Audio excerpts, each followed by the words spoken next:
I wanted to just jump on stream and do some case updates with you guys for the cases that we've been covering. For example, we know that Brian Kohberger case is resolving right now, and they are going to do sentencing next month. Or actually, no, not next month. We are already in July. I keep thinking we're in June. We are in July, Kouri. July. 4th of July happened. Okay. So we're going to do... we're going to be covering Brian Kohberger's sentencing in a couple of weeks. And then also, I want to jump over to some updates with Sarah Boone. As you guys know, there is an appeal that's happening right now. But Sarah Boone does have a complaint about her attorney. And, you know, honestly, I have questions too, because I kept checking on Sarah Boone periodically, just saying like, hey, what's going on with her appeal? Is it happening or not? Or what's going on here? I don't know, man. And then I do want to cover a little bit of Donna Adelson. Her trial is supposed to happen in August, but...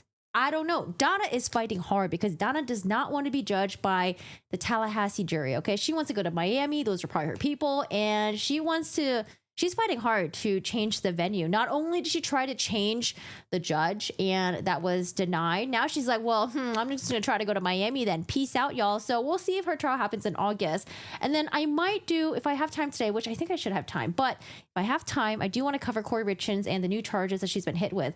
A lot of the information in that one we've already kind of covered, but there's some new information that trickled in. So I wouldn't mind covering with y'all anyways. And then also getting a refresher of some of the shady shit that Kouri Richins was up to. Hi, Nick. How are you doing today? Hello, artist. Michael Green, Chili Chicken. Hello. Every time I see you, man. I start getting a little hungry. Long time no see. Yes. Hi, Offrin. How are you doing today? I'm doing good, Sarah. Thank you so much for asking. We took Shura out for 4th of July because it's his birthday on 4th of July, unfortunately. Yeah, imagine being born on 4th of July with all the fireworks and all that stuff. So we always try to take Shura out of town, and we went to a nice little beach area in San Diego. It was beautiful. I don't know. I felt like I was in Mexico for a second. The beaches were so pretty, and it was just a really nice weather to walk around. There was humidity, though. I forgot about humidity, and my hair was like poof. Location won't help Donna. She cooked. I don't know, man. Maybe she thinks she can pull some strings down in Miami.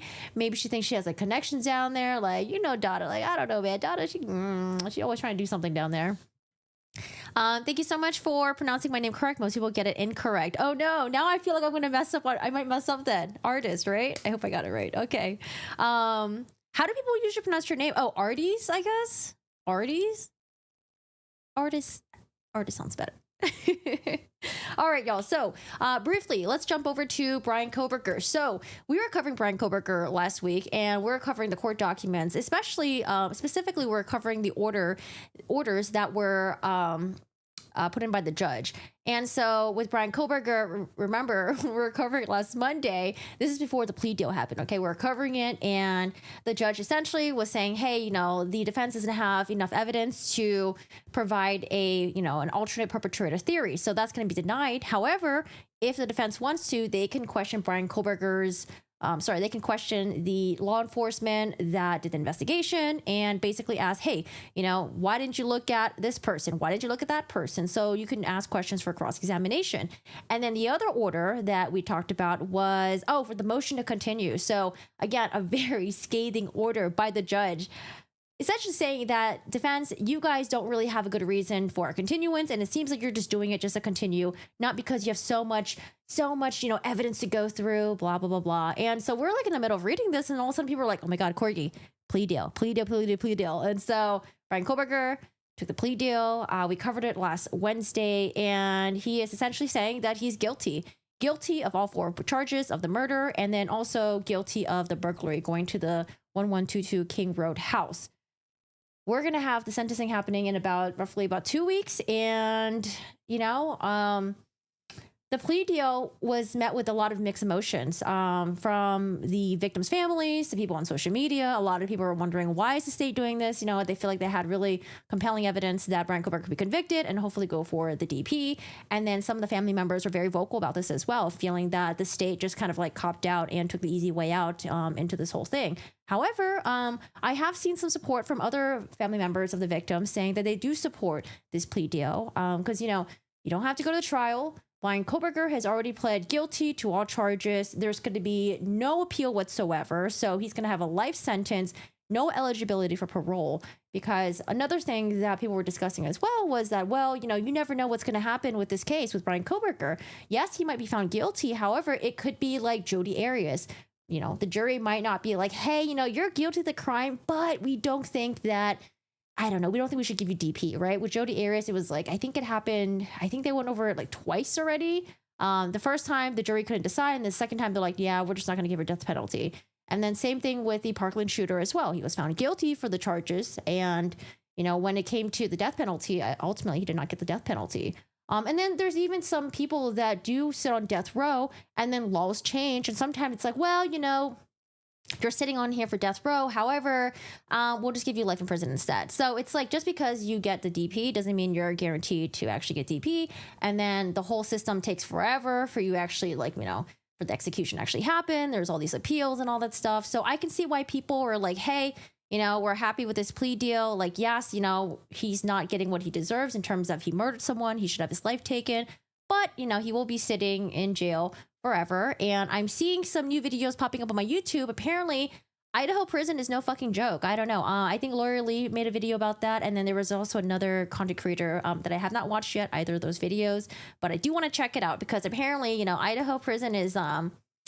you ain't gonna have a good time, okay? You're not gonna be laying back, sitting there, playing Xbox, you know, learning and reading books and stuff like that. I don't know. Apparently, it's a pretty tough prison. I would like to know more about it. Oh, you're named after your grandmother? Oh, that's so cute. Okay, well, I'm so glad that I got your name right the first time because sometimes I'd be jacking up people's names, you know? So, yay, lucky me, lucky me. Hi, Go Lucky. How are you doing today? How's it going? Did you go to those events that you posted in the Discord? Oh my goodness. Hold on a second. My, why is my... I feel like I'm having an eye exam test. So I changed the font size on my computer, but on my left side, the icons are like teeny little tiny. Oh my goodness, that is I'm not gonna have a good time with that. Oh boy. There's an ex-prisoner who has been interviewing people in the Idaho prison system that are very excited to get Bryan K. alone. Well, you know, I'm sure there's going to be some sort of a protective order for him. I don't know. Like, maybe he'll be in solitary. I'm not quite sure how prisons are run, but it'd be very interesting to kind of find out. But yeah. Hi, Nick. Oh, I think I said hi to you earlier. You're the first one here. Yes. So, all right. So Bryan Kohberger, let's just read the plea agreement. I mean, we have not seen the upload of it yet. And here's a miscellaneous written factual basis. Now, like I was mentioning before, like I said, mixed reviews, or not mixed reviews, but mixed reception about whether or not Bryan Kohberger should take this plea deal.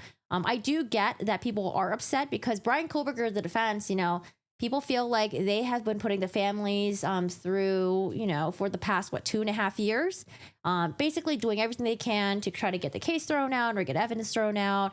They were able to change the venue and then later on trying to get a continuance and then all this other stuff. So basically it was just like a bunch of motions just being denied over and over and over again by the judge. And this was probably just like the last straw where it was just like, okay, you know, we really need to start talking about this plea deal. But I can see why people could be upset that Bryan Kohberger, you know, eventually wanted to do this plea deal, and then they went to the state, and we're essentially getting what Bryan Kohberger wants at the end of the day. But at the same time, it's like, it's not like he's getting 20 years, right? 20 years, and then maybe gets out at 15. This is like life forever.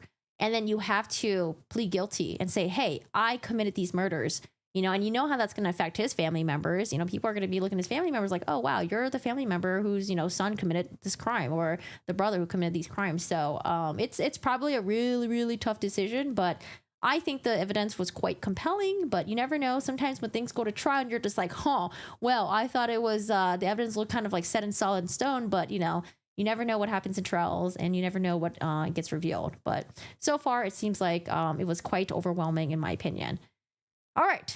Now, a lot of people are not very happy with the plea deal in terms of like maybe they're okay with the plea deal being accepted, but it's like we want details. We want to know why you chose these victims. We want to know was Kaylee Gonzalez the intended victim and everyone else was kind of just like collateral damage. There's just a lot of information that people want to know, but you know, this is real life. There's just times where you just don't get to know the details. You know, even in trials, when you're sitting there in a trial and the defendant never goes up there and testifies and give their version of the story, they kind of just sit there, and then the evidence is being presented by the state. And then sometimes, you're never presented with what the motive is. And, even though the person is found guilty at the end, sometimes you don't get to know all the nitty gritty details, and that's just how it is, unfortunately. I think a lot of us wanted to hear Bryan Kohberger go out there and speak and basically say like, oh, I did this, I chose the victims this way, and I was basically surveilling the house on this day, and that's how I decided to choose these victims and all that stuff. But that's something we're not going to hear. I mean, who knows? Maybe Bryan Kohberger will do an interview in the future, but I don't know. Anyways, so let's cover this plea agreement. The state of Idaho, by and through Latah County's prosecuting attorney's office, the defendant Bryan C. Kohberger and the defendant's attorney Ann Taylor stipulate to the following plea agreement. I will say this though, Ann Taylor, at least now she doesn't have a death penalty case to work on. Apparently, I heard that I think this was like from a couple months back, when the judge was kind of like criticizing her a little bit, saying that like, hey, you're complaining about taking a huge workload. I think Ann Taylor also took on another death penalty case as well. So this will definitely land up her workload. Books with Sarah Jen Bob Justice. In my opinion, his parents are accessories after the fact. It seems that way, at least, especially with the threat of testifying. I heard, and I forgot, where do we hear about this? Was it a credible source? I don't know if it was through court documents or if it was through the Dateline episode or if it was just online somewhere, but I did hear that after the murders happened, Bryan Kohberger apparently called his father a couple times, and I think maybe around like 6-7 a.m. or something like that, and then spoke to his father for like 50 minutes, 40 minutes. I don't know. I remember hearing that somewhere. I just don't remember where it was. I don't know. We're just getting so much information everywhere. Maybe it was the court documents. I forgot his name, but he thinks Bryan Kohberger is going to be in protective custody for life. Yeah, possibly. Nick, if the protection finds them violent enough, they won't mind turning their back for a minute, right? I mean, we don't want, people in the prison system to do shady things like that. Like, I know, like, emotionally, you're just like, this person deserves the fucking worst. Fuck this person, right? But at the same time, it's like, you don't want your prison systems to be run in a very shady manner, like what you see on TV or like, the movies with Shawshank Redemption and all that stuff. But I definitely understand the feelings that you guys are feeling. I was looking forward to hearing the testimony of the roommates who waited to call the police. Me too. But I think this would really save them from an even more traumatizing experience, because the event itself was really traumatizing for them. And then when people found out about how long it took for them to call the police and the subsequent actions afterwards, they got a lot of heat. Even I was like, wow, I don't understand their actions, but this is like super fucking traumatic. They're super young, drinking and all that stuff. So I don't know. It would be something that I'll never understand. But I think this can really be good for the witnesses to not testify, because they've already gone through so much. But it seems like they were willing to anyway, though. They did an interview with Annie Elise, I think. Oh, wait, who did an interview with Annie Elise? No, I don't want that, Corgi, but, it happens. I'm sure it probably does. All right, so 1, the defendant will enter guilty pleas to the following counts: burglary, a felony in count 1, murder in the first degree, a felony in count 2, murder in the first degree, Idaho Code. Oh, we're not going to read all that. Felony in count 3, murder in the first degree, and then a felony in count 4, murder in the first degree. The defendant will be sentenced to 10 years fixed to count 1. That's for the burglary. The defendant will receive fixed consecutive life sentences for counts 2 through 5. The state may seek restitution orders regarding funeral expenses and crime victims' compensation reimbursement in the amount to be determined. I do remember the judge saying something about Bryan Kohberger like forking up 50 grand, I think, but I think that was that for restitution or was that for something else? But I do remember him saying that during the change of plea hearing. Number 5, defendant understands A, the nature of the charge to which the defendant agrees to plead guilty and acknowledges that he is not being coerced into entering his plea of guilty. B, the consequences of pleading guilty, including the maximum penalties that may be imposed and any mandatory minimum penalties. And that C, by pleading guilty, he waives his rights to a jury trial, to confront accusers, and to refrain from incriminating himself. Defendant further acknowledges that he is satisfied with his legal representation and has reviewed with his attorney all possible defenses, and by his plea of guilty voluntarily waives those defenses and all claims based upon his constitutional rights. Number 6, defendant understands that if he were to proceed to trial, he would have a right to appeal, including but not limited to any issues decided by the court prior to the defendant's guilty plea, including any rulings on the admissibility of the evidence, B, the judgment, including the finding of guilt and any issues regarding the guilty plea, and C, the sentence. Further, the defendant understands that if he were to proceed to trial, he would have the right to file a motion under Idaho Criminal Rule 35, seeking a reduction of a sentence. The defendant hereby knowingly, voluntarily, intelligently waives all rights to appeal any and all issues in the case and waives the right to file the motion pursuant to Idaho Criminal Rule 35. I mean, honestly, what really would probably seal it for the jury is the fact that his DNA is on the knife sheath that was found at the crime scene where the victims were brutally stabbed. I think that's pretty tough to argue. I initially thought that maybe Bryan Kohberger would say like, hey, I've actually been to this house before. This is a house party. Maybe that's why my DNA is there. I don't know. But I'm sure the family members and maybe the friends would be like, hey, we've had house parties before and we've never seen this guy before. But that's what I thought. I thought Bryan Kohberger was just going to say like, oh, I've been to the house party before. So, hey, Declan, how are you doing today? How's it going? Oh, The Roommates. There's a new doc coming out on Prime tomorrow. Yes, I'm going to keep an eye out on the doc that's coming out. And then apparently there's a book that's coming out too, but I'm sure someone else will cover it. So we have Bryan C. Kohberger, his signature right there, along with the prosecuting attorneys and his counsel, Ann Taylor. June 30th. What day was June 30th? It was that Monday that this plea deal was happening. Wild. All those witnesses that were testifying, I think, was in Pennsylvania, saying that they essentially don't really have ties to Bryan Kohberger and they don't know why they're being subpoenaed to testify and they don't want to go to court all the way in Washington. Because I think they were compelled to testify. And now they're like, whew, okay, we don't have to testify. This guy took the plea deal. All right. Written factual basis. So again, when I saw written factual basis, it's like, are we going to get more facts? Is Bryan Kohberger going to give us any more details or anything like that? No, it's just the same thing that was basically listed out by the prosecuting attorney. Hey, lady, how are you doing today? You're dandy. Hope you're well too. I'm glad that you're doing dandy. I'm doing okay over here. We're doing good. What's BK's lawyers were attempting to do with dragging 4 random people through the mud? Yeah, dude, it's crazy because I wonder if the judge didn't deny the alternate perpetrators theory and then maybe allowed the motion to continue. I wonder if they would have went on with trial or if they were already kind of entertaining the plea deal to begin with, but they just had to convince Bryan Kohberger and his family members maybe. But yeah, pretty wild how it was like alternate perpetrators theory. We got 4 people we're going to point our fingers at, 3 of them know the victims or are friends of the victims or have talked to the victims before. And then the 4th person was just a person that like saw one of the victims at the mall or something like that. And then maybe it was thinking about getting her number or something. That's what I was thinking. Hey, Moondog, how are you doing today? Hello. The lack of blood in the car made me skeptical, but I forgot how familiar with that he'd be. He also had the car for, was it almost 2 months maybe?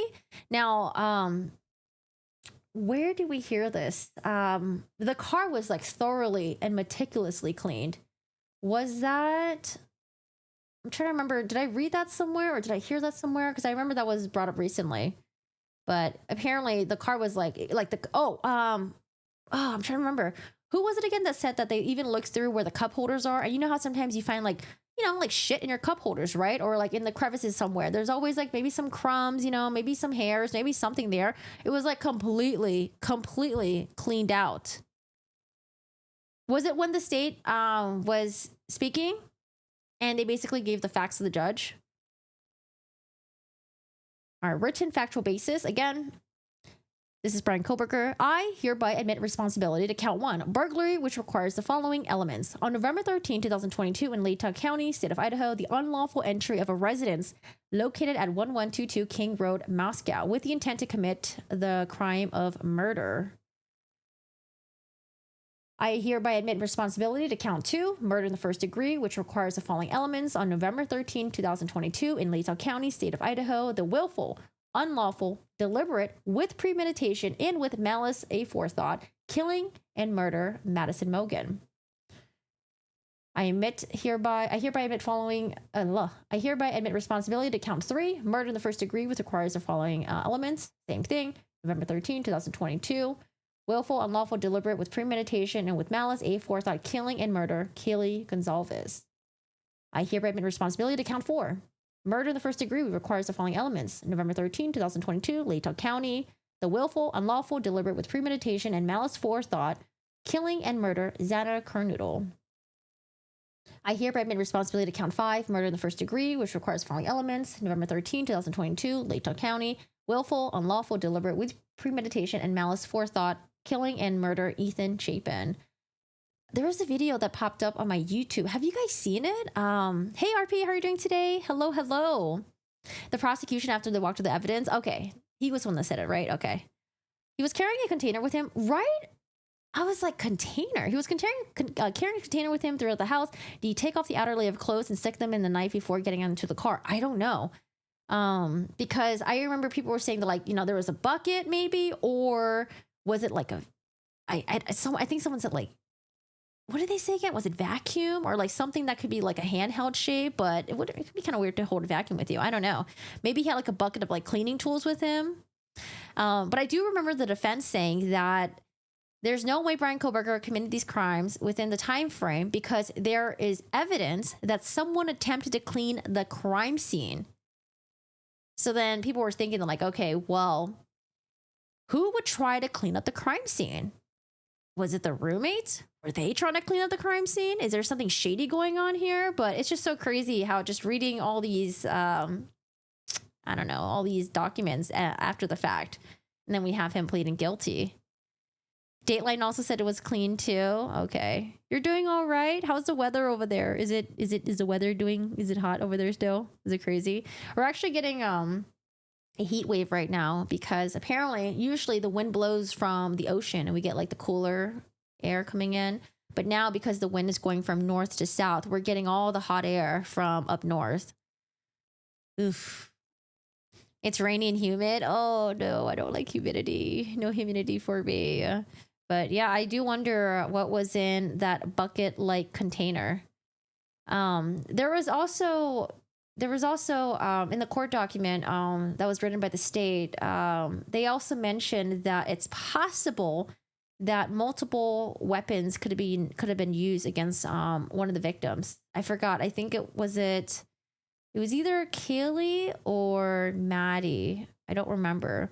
So maybe he had, I don't know, like a bucket of like stuff of weapons, maybe some cleaning tools. I don't know if we're ever really going to get the details, but I mean, quite honestly, I think through the court documents, even though a lot of this was like under sealed, we were getting a pretty decent amount of details. For example, I mean, the first start was, you know, the surveillance footage of like the car, like going to the house. And then there was a DNA left on the knife sheath. We also got the Amazon purchases of the knife sheath, the knife sharpener, and then his history. So he was shopping for the knife months before the murders happened. He moved into Washington from Pennsylvania. And then after the murders, he was shopping for possibly a replacement. Do we know anything about Bryan's motive? No. The state wasn't going to get into motive during trial. Remember how people were having theories about like the incel theory. You know, did he hate women, or was he like, you know, jealous, or was he a psychopath or something like that? The state was not going to go into Bryan's motive, and they weren't going to entertain like how he treated women in the workplace or his coworkers and how he's being creepy towards women or something like that. I remember that was in like the court document somewhere, because I was thinking like, oh, maybe they'll get into that. Maybe they'll try to get into like, oh, this guy has a motive because he hates women, or maybe he just wants to target pretty girls, or, you know, who knows, right? Who knows? What's crazy is this guy, after losing the sheath and throwing the knife wherever, he went online to buy an identical knife. He was going to do it again. He was a serial killer in the making. Yeah. This would ensure that, you know, because he's locked away for life and no eligibility to parole, he's never going to fucking kill anyone ever again, at least in the public area.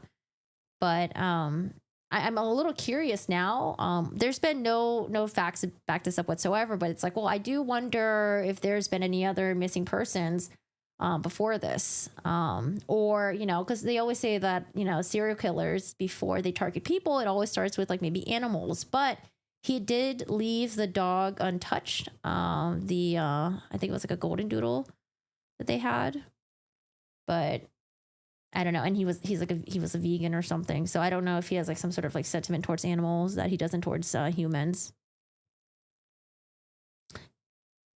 He killed 4 people. He's a serial killer. I think he knew it based on his internet searches. Yeah, pretty crazy. Who starts by killing 4 people? I think a lot of people think that the intended target was Kayla Gonzalez, and he probably didn't expect Maddie to be there, sleeping in the same bed with her. Probably didn't expect Xana to be awake, eating, at 4 a.m. in the morning.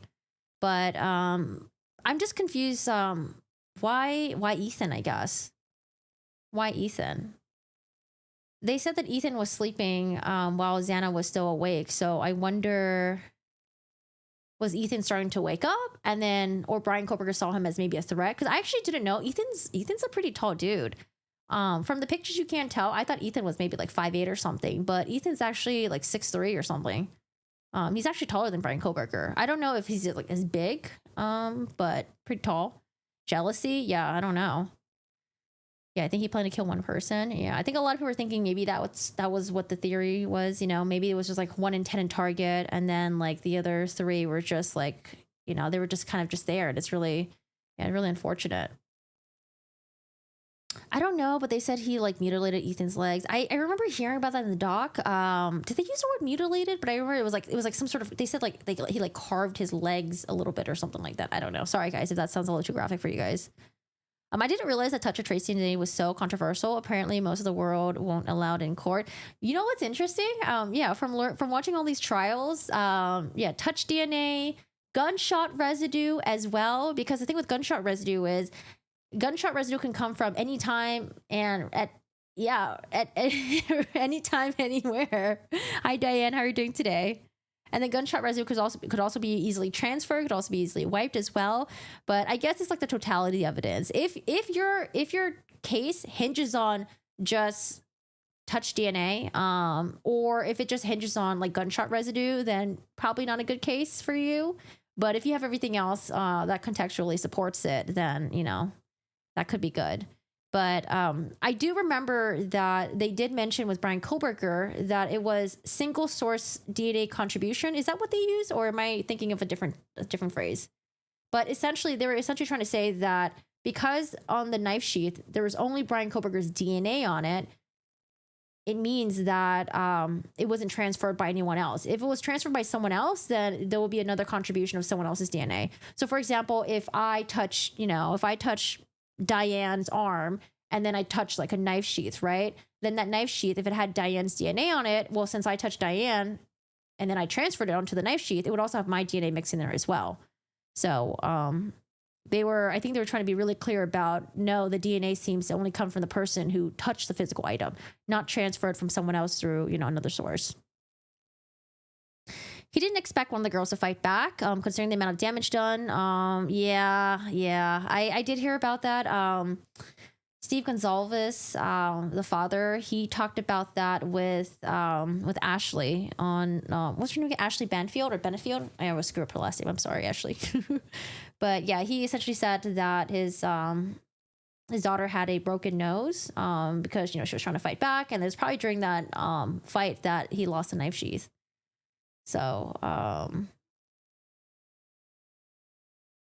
no, you're right. It was Kaylee. Because I think they think that Madison was targeted first because she was sleeping.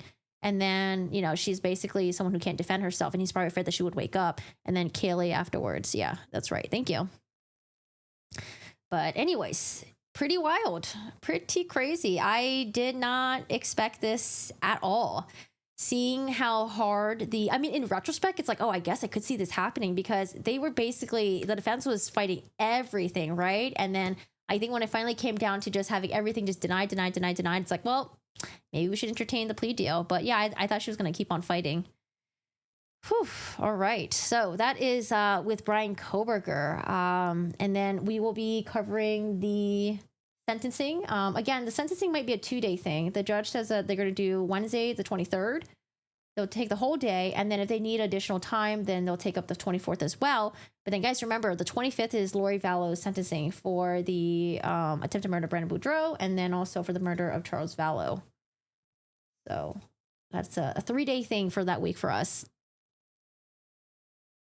All right, so next I want to jump over to, again, I'm not going to do full screen for my background is, I still have, this freaking bed is still behind me. I haven't moved the bed yet, so we're going to keep it small screen. But I do want to hop on over to, I think I might need to log in again, though. Give me a second. How are you guys doing today? How do you guys feel about the plea deal? Do you guys feel like it's just? Do you feel like it's unjust? Do you feel like they should have went to trial, fight it out, go for the DP?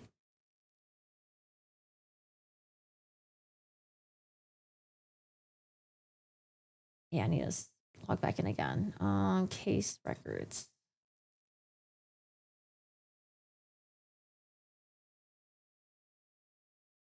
Lady says they should have gone for DP. Like, worse on Ethan than anyone else. All my info is from Dateline. Yeah, they are. Oh, you know what? Actually, non-dissemination order. Let's see. They are going to, I don't know when they're planning on lifting the non-dissemination order, but once that's lifted, I'm sure we're going to hear a lot from the family members. And then I don't know, I guess maybe some documents will be released to the public, and then we'll find some information, stuff like that. Not like the gruesome grisly details, but other evidence that they had against Brian Kohberger. I can't wait to hear about that. All right. Sarah Boone. As much as we don't like it, I think it's obvious it's for the best. No appeals, no parole, and no anything but a 5/10 for him. Glad to spare family a trial where graphic pictures would be displayed and they had to relive the horrific tragedy. Yeah, I think what really gets to me, how I really feel for the family members who have to, one, I mean, there's a trial, right? The trial happens, you're hoping for the guilty verdict, but then additionally, it's the appeals, you know, coming back to court over and over again, just sitting there. And especially with, you know, with like the death penalty, it's like, how many times are you gonna have to show up to court? So I know that it's like, well, you know, if it's a family member you really love and you really care for them, you don't really care. You're going to do it for them no matter what. But it is very time consuming. I feel like I wouldn't want to put my family members through that. Like if something were to happen to me, you know, I would want my family members to, you know, move on in some sort of way. It's going to be hard to move on because a death to someone, you know, like an unjust death to someone that's like really close to you, it's like really fucked up. But in a way, it's like you want them to live their lives. You want them to, you know, be happy and not be basically weighted down by this fucking person that's like, you know, in court, and then you have to show up for all their fucking hearings and shit. So I do see it like both ways. All right, Boone. All right, guys, it's been a while since we've had a Sarah Boone update. So Sarah Boone, the suitcase murderer. When people hear about Sarah Boone, they're like, how the hell do you murder someone with a suitcase? Well, Sarah Boone did. Sarah Boone took advantage of her boyfriend that was really drunk. And, you know, in my opinion, I do think Sarah Boone beated George Torres with the baseball bat and then ultimately put him in the suitcase, zipped him up. You know, the story of like him going there while he was drunk and then like them laughing and all out. I don't believe that. I just don't. I know people have different theories about what happened, but I do believe that she hit him with the baseball bat. She beat him and she put him in there and then he was still alive and she was taunting him. And then she decided to film him and record him, and she was really drunk and she forgot about it. So Sarah Boone was found guilty about, oof, man, time flies. I was gonna say half a year ago, but no, it's more than that. 9 months ago, 10 months ago, she was found guilty. And the crazy thing with Sarah Boone, and I always have to bring this up because it is wild to me. Sarah Boone already served 5 years, I think, in jail, and they went to her with a plea deal. They're like, hey, Sarah, we'll give you 15 years, you plead guilty, and then apparently in, you know, Florida, you can get out early on, good behavior. Although I don't know if Sarah Boone would qualify for good behavior because it seems like she was getting on the jail's nerves, okay? She was like doing things with her clothes. I don't know, man. I don't think she was following the rules. But essentially they went to her with a plea deal like, hey, 15 years, you plead guilty. And then let's say if she got, good behavior, maybe she gets out in like, I don't know, like 13 years, 12 years, but she already served 5 years. So she could have gotten out maybe in like 6, 7, 8 years, right? Crazy. Sarah Boone walking the streets. I'm so glad she didn't take this plea deal because I'm like, no, she's crazy. Anyway, so she did not want to do the plea deal.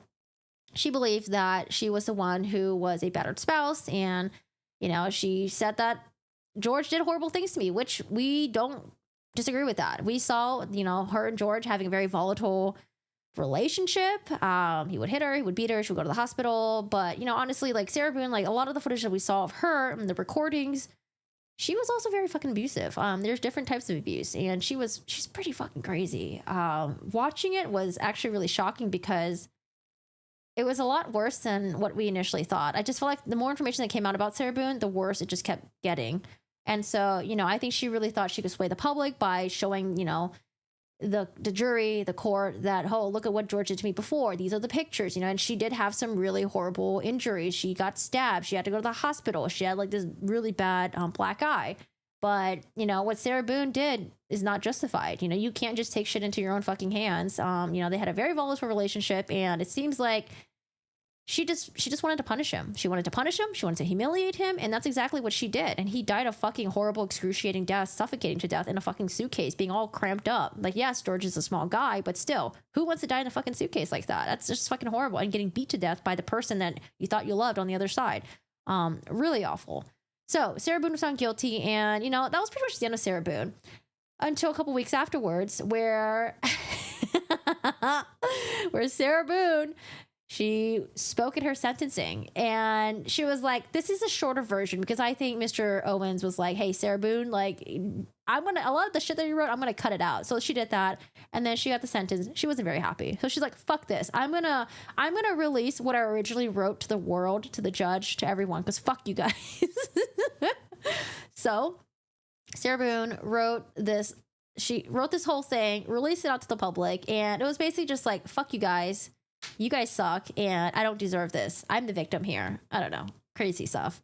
Anyway, so Sarah Boone is waiting. She's doing her appeal thing. And, once in a while, I'll check on, Sarah Boone to see what's up over here. And I don't know what's going on with the Sarah Boone stuff. I don't know if maybe her appeal attorney is working and he's just really busy. And I don't know what's going on, but it seems like there's a lack of communication between her appeal attorney and the court system, and also the appeal attorney and Sarah Boone.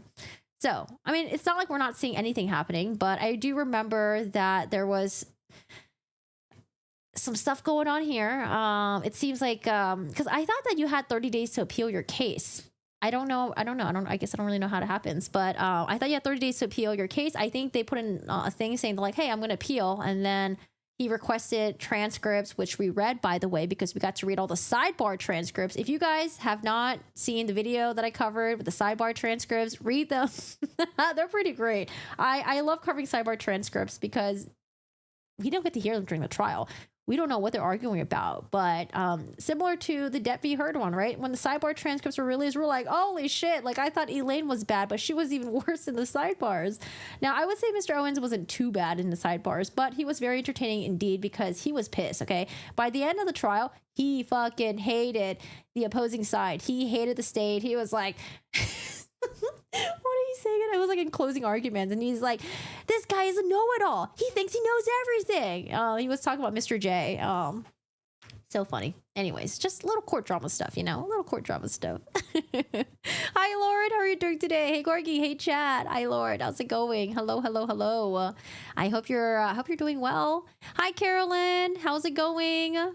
They should have consulted the families, in my opinion. That's a part that bugs me, right? You would think that that's a huge part of the plea deal or agreement, but I feel like from what I've heard so far for other cases where there was a plea agreement, I think a lot of families felt the same way, where it's just like the state kind of just made a decision. I mean, they talked to me about it, but they just made a decision. I guess I keep hearing this, at the end of the day, the state doesn't work for the families of the victims. They work for the people, for the state. So I guess I kind of understand that. I think it's just you have to go for a plea deal if possible, thinking of public safety. And what if he was found innocent and Good Eldon did it again? But I understand why some family members are angry and upset. The thing that irks me is these college-age kids no longer have a future. Yes, Brian gets to live, have a twisted relationship with the serial killer fans. We know he'll love being analyzed. Right. His professor did an interview recently, and she's like a very famous person in the crime world. And she was asked, hey, would you be interested in basically studying Brian Kohberger and learning more about him? She's like, yeah, I would be down. And some people were like, oh, well, now he's going to get more notoriety and all that stuff. But I think it is important to study people like Brian Kohberger, not to make them famous or anything like that, but just to understand, like, what the fuck is going on here? How did this happen? I heard they didn't consult the families because in the past the families had went to the press and stuff. I think it's just something they just don't really do. It's just like, hey, like, we're going to do this, just letting you guys know, heads up. But maybe, if you guys want to give us your thoughts and opinions, sure. But yeah, it's something that we're going to do anyways. Nothing Sarah says is true. Agreed. He was stuffed in a suitcase. I always thought she hit him while he was in the suitcase. I think it was both. I honestly think it was both. I think she pushed him down the staircase. And then I think she beat him. And I think she dragged him into the suitcase and then zipped him up and then continue dragging, beating him even more. The whole like laughing and all that stuff. Like I feel like that didn't happen, but they just don't know who Sarah is. I mean, she made straight A's. Sarah's being reprimanded in prison. Sarah's being Sarah. That won't end well at Lowell. Michael made straight A's. They don't know who she is. I don't believe a word Boone says. She is evil to the core. But here's the thing, though. I don't think she still, till this very day, I don't think she believes it's her fault. I think she still blames George. I think she blames the whole world. I think she blames everyone that covered this, the judges, the jury. I honestly don't think she'll ever take accountability. Lauren, mine would be better than Lori's. He's so mad that Mr. J spanked him, but had nothing to say about Camille spanking them. I know he's breathing, but not much of a life. Oh, Brian Kohberger. I agree, and I think Lori feels the same way. Oh, wait, one in chat if you guys watched the Lori interview with Nate Eaton. Did you guys watch it yet? I watched the first 5 minutes. I was like, nope, fuck this. I had to get the fuck out. I was like, I have to watch this with you guys, but we're gonna probably watch it on Twitch. Oh boy, it was the first 5 minutes was so bad. So bad. Ugh, Lori's just too much. She's too much.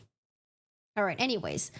So, let's just go through the timeline. Correspondence filed from the defendant to the judge. So that's the letter I was telling you guys about, the unhinged letter. Sarah Boone. Order appointing counsel. So I think initially she was appointed Alan Holland, but something happened. I think maybe there was like, I don't know, there could be a conflict of interest, or maybe Alan Holland wasn't available. I'm not quite sure. But then it was eventually appointed to Joshua Adams. So Joshua Adams is Sarah Boone's appeal attorney right now. I think this was followed by Mr. Owens. I remember that. I wonder if Sarah Boone's like, hey, Mr. Owens, can you just do my appeal for me? And he's like, nope. What's this? Uniform, commitment, and receipt. Okay. Notice of inquiry. Oh, I remember Sarah Boone. Okay, we could read this. Comes now Sarah Boone pro se, files his notice of inquiry with the clerk of circuit court in the above reference case number inquiring as to the status of the appointment of appellate counsel. The last entry in the doc in this case shows that Joshua Adams, Esquire, was appointed to represent the defendant on December 18, 2022. However, she has not received any correspondence from him, and her application of indigence to be appointed an appellate attorney was not filed with this court until December 23, 2024. Apparently, she tried to reach out to Joshua Adams, and she's only heard from him once so far. But that's her side of the story. She could be lying. I don't know. Or she'd be telling the truth. Correspondence from the clerk. In response to correspondence, Joshua Adams has been appointed to represent you for an appeal. However, at this time, no notice of appeal is on file. So I don't know if there is some clerical issue or what's going on here. Maybe there's some personal stuff going on with Joshua Adams. Not too sure. The 6th District Court of Appeal has received a case initiation document reflecting a filing date of December 18, 2024. This is from, oh no, this is CC to James Owens. Okay. Designation to court reporter.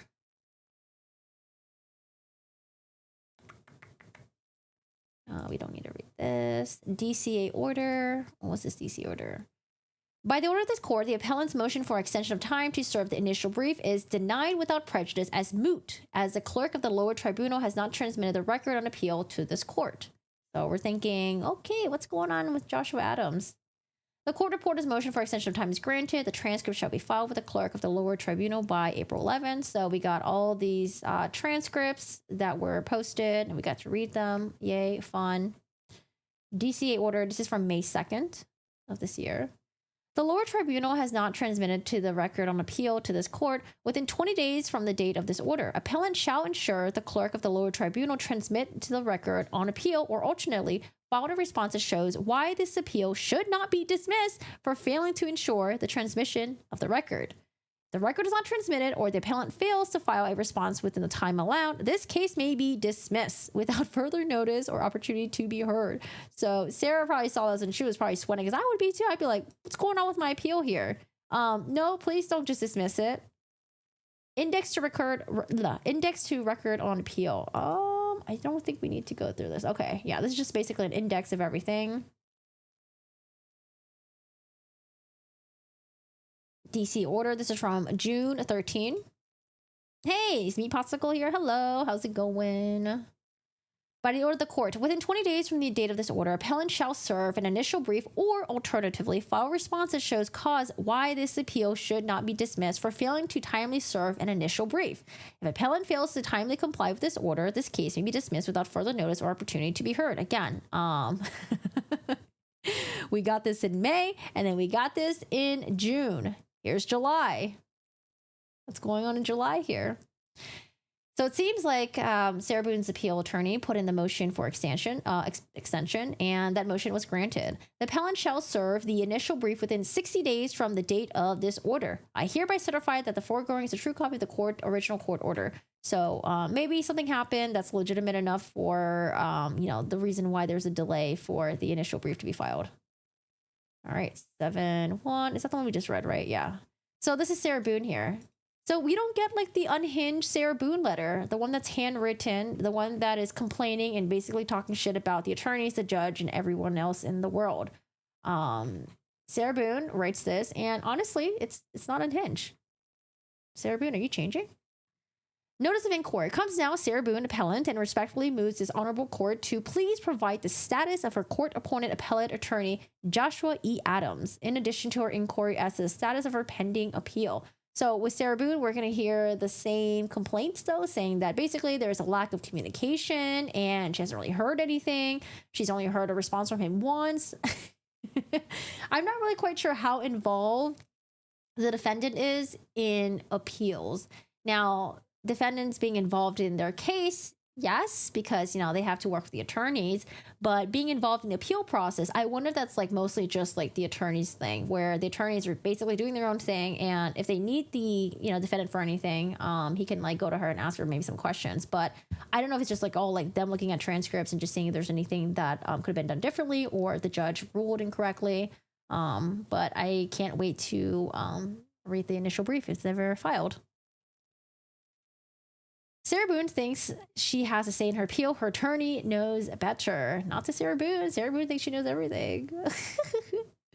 Number 2, the court-appointed appellate counsel, Joshua E. Adams, has sent a single basic introduction via inmate message to appellant on February 27, 2025, asking if she had any information and to not hesitate to contact him with. Number 3, appellant has attempted to contact Mr. Adams via inmate messaging 5 times and sent 2 handwritten letters to his office in efforts to receive status of her appeal and to confirm receipt of her correspondence to ensure his representation was and is still active, from no response from him. Number 4, To the present date of the inquiry, appellant has not received any type of response or correspondence in any manner or form from Joshua E. Adams, nor has any of her 9 third-party representatives on her behalf via email and phone calls, which go directly to his voicemail. I wonder if his voicemail is full. Dude, when you're trying to get a hold of someone and then their voicemail is full, oh my goodness. Number 5, ongoing 7 months, appellant has received 1 message from her court-appointed appellate attorney, Joshua E. Adams. I'm surprised she didn't do the 7 months. You know how Sarah Boone breaks it down for you? She's like, 7 months, X amount of days, X amount of hours, X amount of minutes, X amount of seconds. Number 6, appellant was recently made aware by a third-party rep that the court issued an order on June 13, 2025 with a 20-day due date. So Sarah Boone has someone on the outside who's probably updating her because, you know, she's not getting this. And they're probably like, hey, Sarah, like, you know, something's going on with your appeal. Is your attorney filing? Like, what's going on? I don't know. You should be worried about this. Nerdy Nisi says her 9 third-party representatives. Wow. Wow. So she was made aware that the court issued an order on June 13th requiring an initial brief to be filed or her appeal may be dismissed. Due to a complete lack of proper and effective communication from her court-appointed appellate attorney, the appellant's appeal is now in jeopardy. Yeah, I would probably be sweating bullets too. The failure of an appointed attorney to perform duties or communicate with her client cannot be held against the appellant. Dismissal of an appeal under these circumstances would be an obvious denial of her due process and effective assistance of counsel. See Pullen v. State. The failure of appointed counsel to act cannot be imputed to the defendants to justify dismissal. 7, appellant further invokes Douglas v. California. I wonder if he looks through it and he's like, I don't know if maybe he couldn't find something to, I don't know. I feel like there's always something. No, because there was like issues with, hold on. I was thinking like maybe the appellate attorney didn't file anything. He's like, well, I can't find anything to appeal. But remember how during the trial, there was that doctor that testified who essentially added more information to, was it her diagnosis of Sarah Boone or something like that? That doctor, I don't know. That was a weird testimony for me. She was like super busy. She had a lot of things to do. And I felt like when she came to testify for the Sarah Boone case, she was just like, dude, I just looked all the information. I just like looked at all the paperwork really quick and I'm just testifying right now. Like I felt like she was just way too busy to take on this role as being an expert in this trial. She just felt like someone that was just like really busy for me. All right, appellant further invokes Douglas v. California, which guarantees a right to counsel in the first appeal as of right, and Adders v. California, which outlines the duty of appointing appellate counsel to support the appeal or withdraw following proper procedures, neither of which have been followed here. So, I mean, I think it's good that Sarah Boone files this just so it's on the record. Like, hey, you know, I barely had communication with my attorney, and what is going on? But they did file an extension for 60 days, so we'll see within 60 days if the initial brief will be filed. Appellant respectfully requests this honorable court to please advise and take notice of these violations and to either compel court-appointed appellate attorney Joshua E. Adams to fulfill his legal duties and communicate immediately, or appoint new counsel capable of necessary communication, representation, and inclusion of the appellant. Dated this 24th day of June 2025. Respectfully submitted, Sarah Boone. Oh, Lowell. That's where they moved her now. Lowell Correctional. Lowell. That's why you're going to say Lowell earlier. Oh, there's Sarah Boone. So we'll see what happens. I just thought maybe some of the appeal stuff was not being filed under here. I was like, maybe there's a new case number for the appeal, and that's why we're not seeing any of the appeal stuff. But it seems like nothing's really happening right now. That's probably why. Sarah says, George's death is your fault. Know that. Oh my goodness. Every time when I hear the phrase know that, I always think of her. Ugh, gosh, there's like so many phrases that I'll hear now that just like triggers me, and I'll think of like certain killers, certain people. I thought the Boone case was closed. She should just zip it. And she's gonna, appeal. She's got a right to do that. Will Sarah be able to charm us citizens from expressing their opinions? Your Honor, make them stop. I hate that green chili chicken is brought up before I've had my lunch. Stop it! I know, every time I see the name, I get hungry. Sarah's appellate issues were addressed in her motion for the retrial. Courts rarely overturn issues already covered and denied. Hello, Kendall Dad.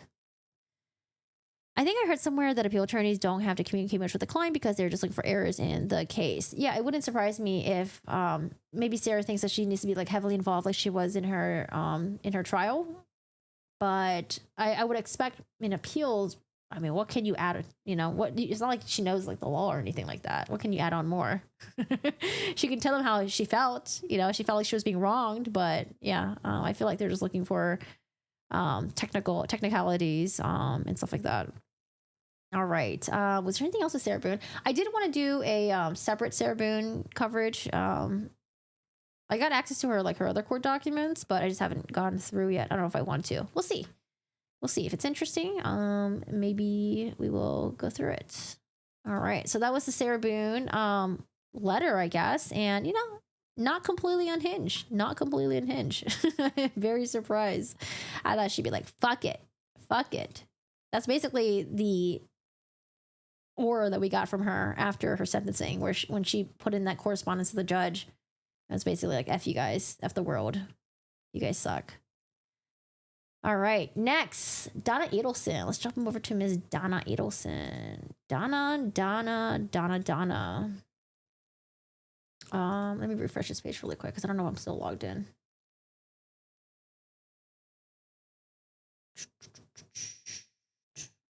Donna Adelson. Title for movie: The Nutcase with a Suitcase. I like that. That could be a Lifetime movie. There, you should pitch it. Pitch it. Get the title credits. Data.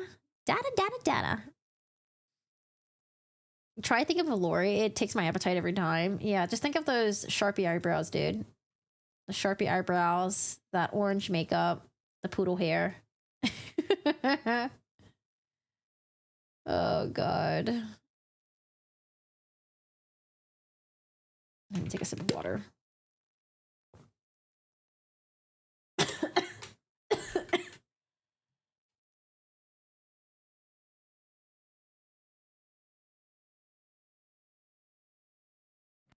Excuse me. Oh my gosh. This drink that I have, the straw is like a bubble tea straw, so like so much liquid just goes up my throat. I drank too fast. Whew, okay. Donna Adelson. What we got with Donna Adelson? Donna Adelson. Exhibit list, reciprocal defendants, motion for no time. What's this? I think I already read this, right?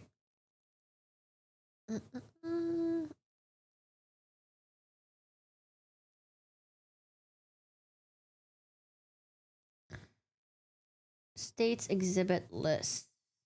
Okay. I guess we can go through this. So, Donna Adelson. Cover Donna Adelson. If we have time today, I do want to do Kouri Richins, but we'll see. We'll see. So, Donna Adelson was supposed to have her trial in June, but the trial was delayed, and they are going to have her trial next month, actually. I actually thought her trial was going to clash with Kohberger's trial, but it seems like Donna's going to have her trial next month. However, who knows if Donna's trial is going to be delayed. Now, remember, Donna Adelson is accused of conspiracy to commit murder in the murder of her former son-in-law, Dan Markel. Now, this whole thing gets really messy because so many people were involved in this. Essentially, her and her son Charlie went through Charlie's bang buddy, Catherine McBanwa, or / girlfriend. I don't know what their status of the relationship was at the time, but she hired her baby daddy and his best friend as hitmen.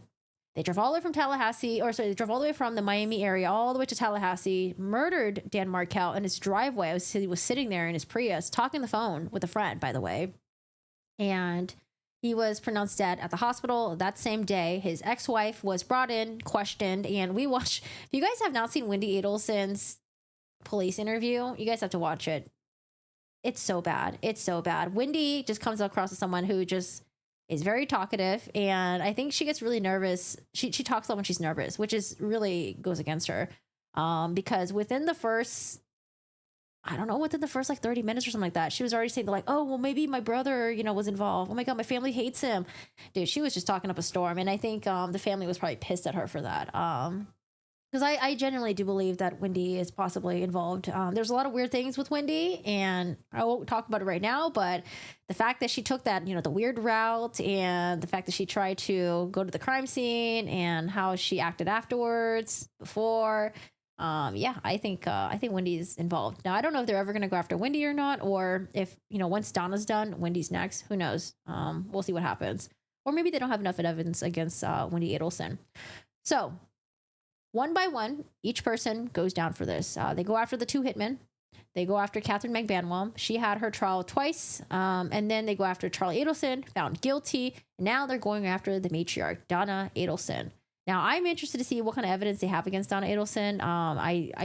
Her emails are going to be so unhinged. Super unhinged. From what I've seen so far from her emails, she hated Dan Markel. She hated Dan Markel, and she let everyone know that she hated Dan Markel, okay? So Donna's gonna have her trial next month, and she is fighting. She's fighting real hard. She tried to push to have a new judge. That was denied. Now they want to have like a change of venue. She wants to go down to Miami. I'm like, why Miami? This murder happened in Tallahassee. She wants to go all the way down to Miami. And I think it's because in Miami, maybe she's hoping that she has connections down there, right? Maybe there's like connections. Maybe she's hoping she could bribe people. I don't know, man. There was a thing that came up recently that the state was investigating Donna Adelson and Harvey because they thought maybe Donna was trying to witness tamper, maybe try to bribe, maybe try to intimidate witnesses. And they essentially put on a wiretap on Harvey's phone. There's this whole investigation thing. And then Donna finds out about it. However, at the end of the investigation, they did find that none of it was true, from what I've read. So that would have been crazy though, because some of the stuff that I was seeing was Donna Adelson was essentially going after her own son, maybe? I don't know. And maybe some other people that were involved. I don't know, like maybe Catherine McBanwell. But a lot of stuff happening with Donna Adelson this year. Just a lot of shit happening. So right now she's trying to fight to have her trial in Miami. And we're actually going to have a Donna Adelson hearing, I think, tomorrow, which I want to know what's going on with Donna Adelson stuff. But before we jump on to tomorrow's hearing, which we're going to cover tomorrow. Wait, tomorrow. Oh, wait, what time is the hearing tomorrow? Oh, shit. The hearing popped up last minute, too, because I already have plans for tomorrow. No, do I have to change my plans? Oh, gosh. I have to see what's going on. So let's cover the state's exhibit list for Donna Adelson. There's a connection to Ted Bundy that I have seen. What are we talking about? Donna Adelson, come on down. You're the next contestant. You're the next contestant on F Around and Find Out. Sarah has a pattern. The letters will change over time. I followed several appeals after trials have ended, and things just don't move quickly with them and often have extensions of time. Hey, Rita, how are you doing today? How's it going? Hello, hello. How are you? Oh, gosh. No. I'm okay. Oh, gosh. Hold on. Maybe she does have a judge in the pocket in the Miami area. She has deep pockets. Maybe she's hoping she can bribe someone. I don't know. Down in the set with Sarah, that's death sentence. They will be at Lowell, which is one of the worst. Wait, Donna's going to be the same person as Sarah? I thought Donna would be serving maybe somewhere closer to Tallahassee. I actually don't think Wendy is involved, says Leon. However, I think she knows more than she has testified to. Donna was a mastermind, and she probably thought she was doing her daughter a favor. She said that she's in jail because God. Wait, who said that? Who said she was in jail because of God? All right, let's go through the state's exhibit list with Donna. So we have some pictures here. Geiger's residence. Not too sure who Geiger is. I don't know if Geiger is the neighbor that essentially heard Dan Markel being shot and then was the one who called 911. There's a picture from the bus. There's a victim ID. There's a scene from the scene. So these are all pictures here, by the way. Garage from the driveway. There's a scene with glass in the driver's side window exterior. So again, it was Dan Markel sitting in his Prius, and he had just came back from the gym. Before that, he had dropped his kids off at school, and he was on the phone with his friend, basically venting about Wendy, because Wendy, I think they were fighting about where to put the kids in school or something like that. Pictures of the car in the garage, pictures of the scene with the phone and glasses on the garage floor. There's car seats in the car. Oh my God, for the babies. There's glasses, lens, maybe with maybe Dan Markel's glasses. I think he wore glasses. Pictures of the wallet, the contents inside the wallet, exterior shot of a hole in the window, close up with a roller, interior shot of a hole in the window with a roller.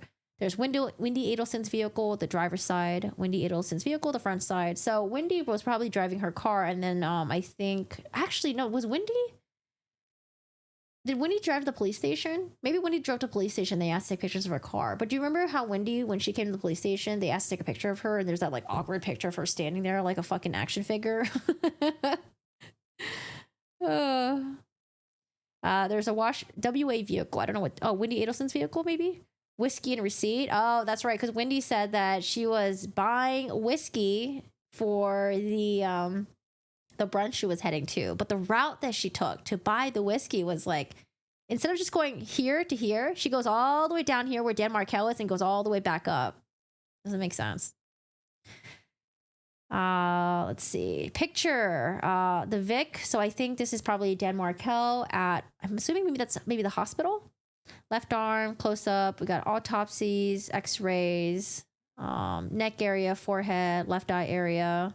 More autopsy photos of the projectile. Jesus. Picture of Wendy and Catherine McBanwell on the street. I'm assuming KM is Catherine McBanwell. Charlie and Catherine McBanwell at sunset. We have pictures of the ATMs. So I think this is when the hitman went to the ATM to maybe deposit money. Pictures of Garcia, Rivera, Katie, Jessica. Who's Jessica? Oh, Garcia, Rivera, they are the hitmen. Katie, is that Catherine McBanwell just spelled differently? Katie with a D? And then Jessica, I wonder if Jessica is one of the spouses of the other hitmen, maybe. Pictures of the motorcycle and Monte Carlo photo. So I'm assuming maybe these are items that the hitman purchased. You guys ever watch that movie? What's that movie again with God, he was so good in that movie. My Cousin Vinny. The guy who plays My Cousin Vinny. What's his name again? Why am I forgetting his name?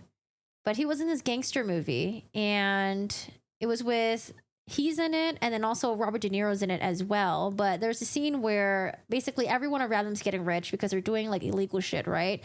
And then so they go to a Christmas party, and then one of the guy's wife shows up with a fur coat and a new car, and then the guy gets really pissed, was like, didn't I tell you to lay low? Why the fuck did you buy this? What movie am I thinking about again? And what's the name of the actor? Is it Joe Pesci? Yes, Joe Pesci. Yes, Joe Pesci. Was it Casino? Or was it Casino? I think it was Casino, right? Joe Pesci.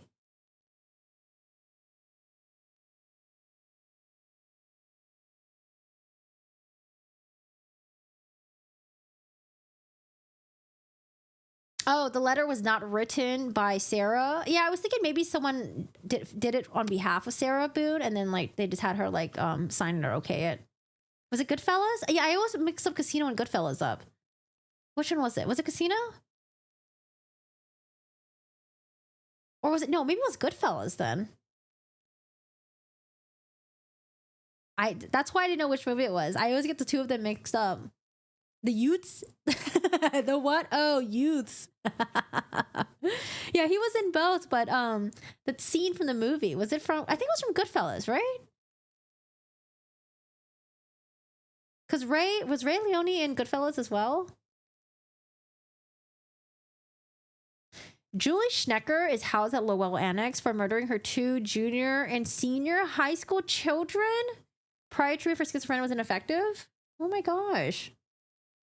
I would never understand parents that murder their children. There's this one about the Hawaii one, the chiropractor one, that pissed me off so much. He essentially just annihilated his entire family. It's so sad. Funny How is from Goodfellas. Oh, Ray Liotta. Thank you. I totally butchered his last name. Anyways, so that's usually the rule, right? If you're engaging in criminal shit, which by the way, don't do criminal shit, okay? Don't break the law.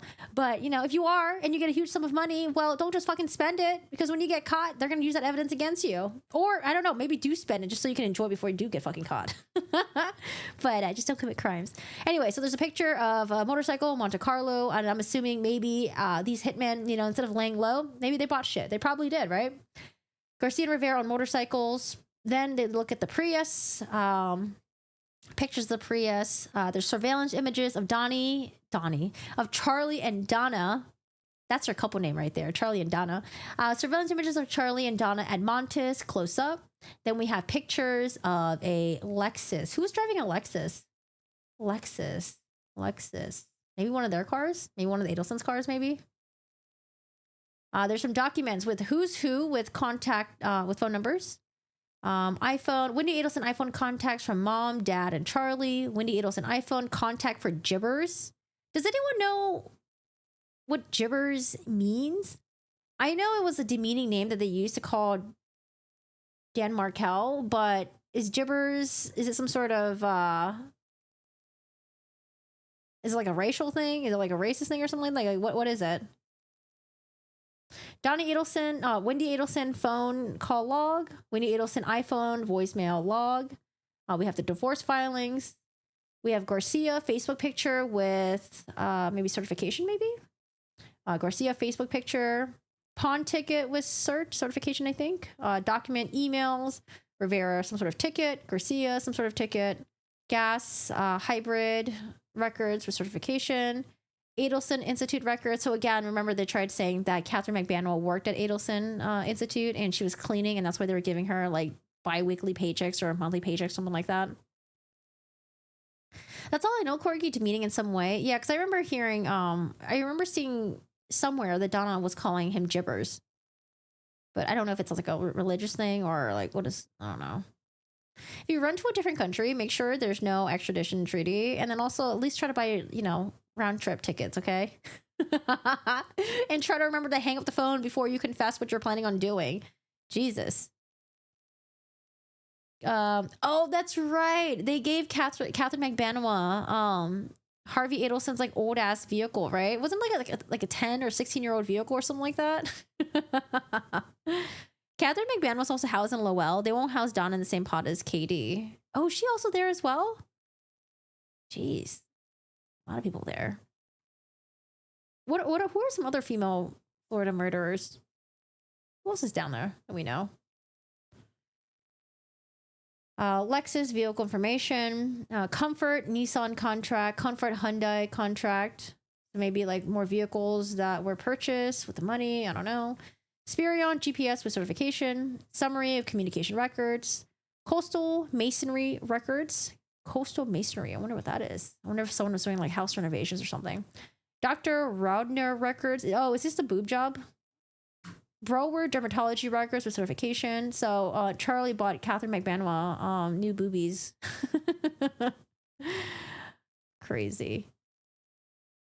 Honda Racer, Chevy, Monte Carlo, Rivera, motorcycles. So it seems like they bought a bunch of vehicles, cars.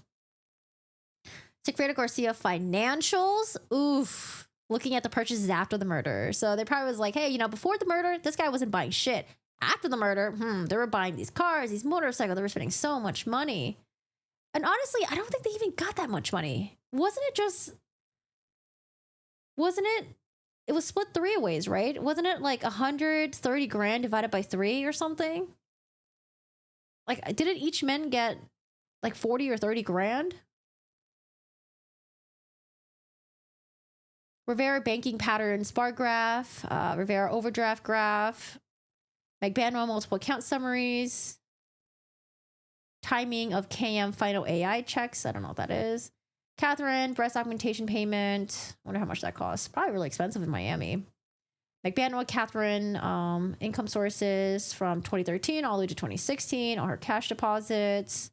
All the cash deposits and income from the Adelson related sources. More cash deposits in 2014. Cash deposits in 2013, 2016. These are graphs.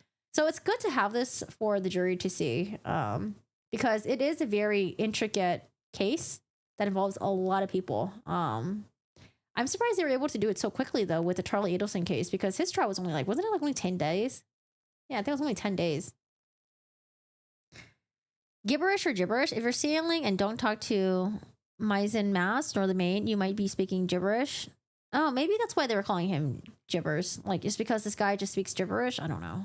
Who knows? Who knows? Cash deposits after request for funds for Charlie Adelson from Charlie Adelson. Adelson total account balance chart, so their entire wealth management stuff. Documents, checks to Catherine McBanwell from the Adelson Institute. This is the bump flyer, the bump letter, So again, they initiated the bump because at that point they were wiretapping all these fuckers' phones and they wanted to get them to start talking about the crime again. We got wire call summary, cell bread extractions, scan copy of the Bernhardt script. I don't know what that is. Known handwriting sample from the defendant planner. Trescott residence. Trescott, I think that's where Dan Markel lived. 911 call. We got bus video. CDRs. What are CDRs? CDRs. CDRs.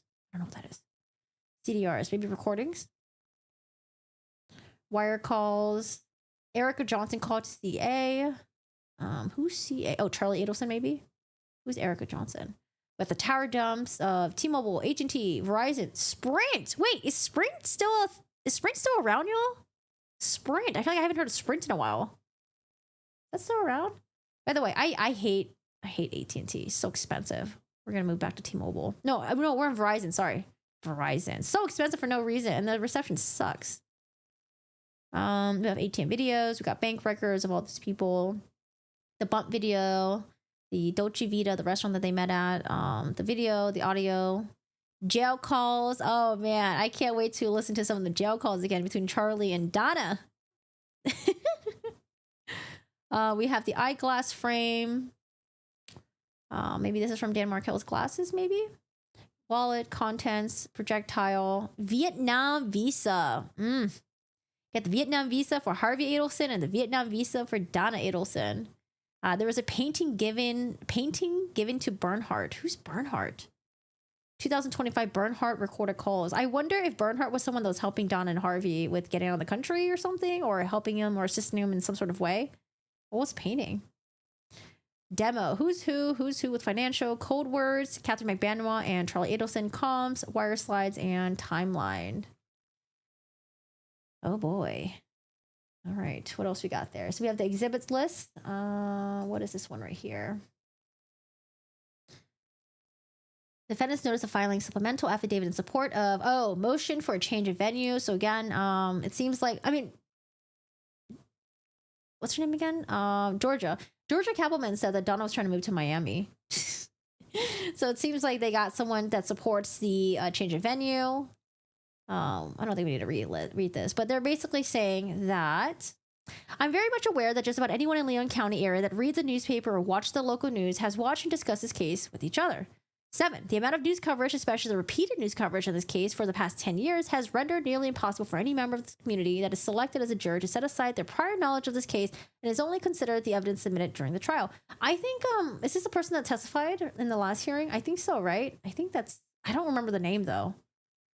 But they essentially testified, and Georgia was like, no, we could probably find someone, because I think she said that the last time they did they tried to find the jury for Charlie Adelson's case, they said it only took about like 2 or 3 days, and only about, I think, a third of the people heard about this case, a third of the people something, and another third of people didn't hear about this case.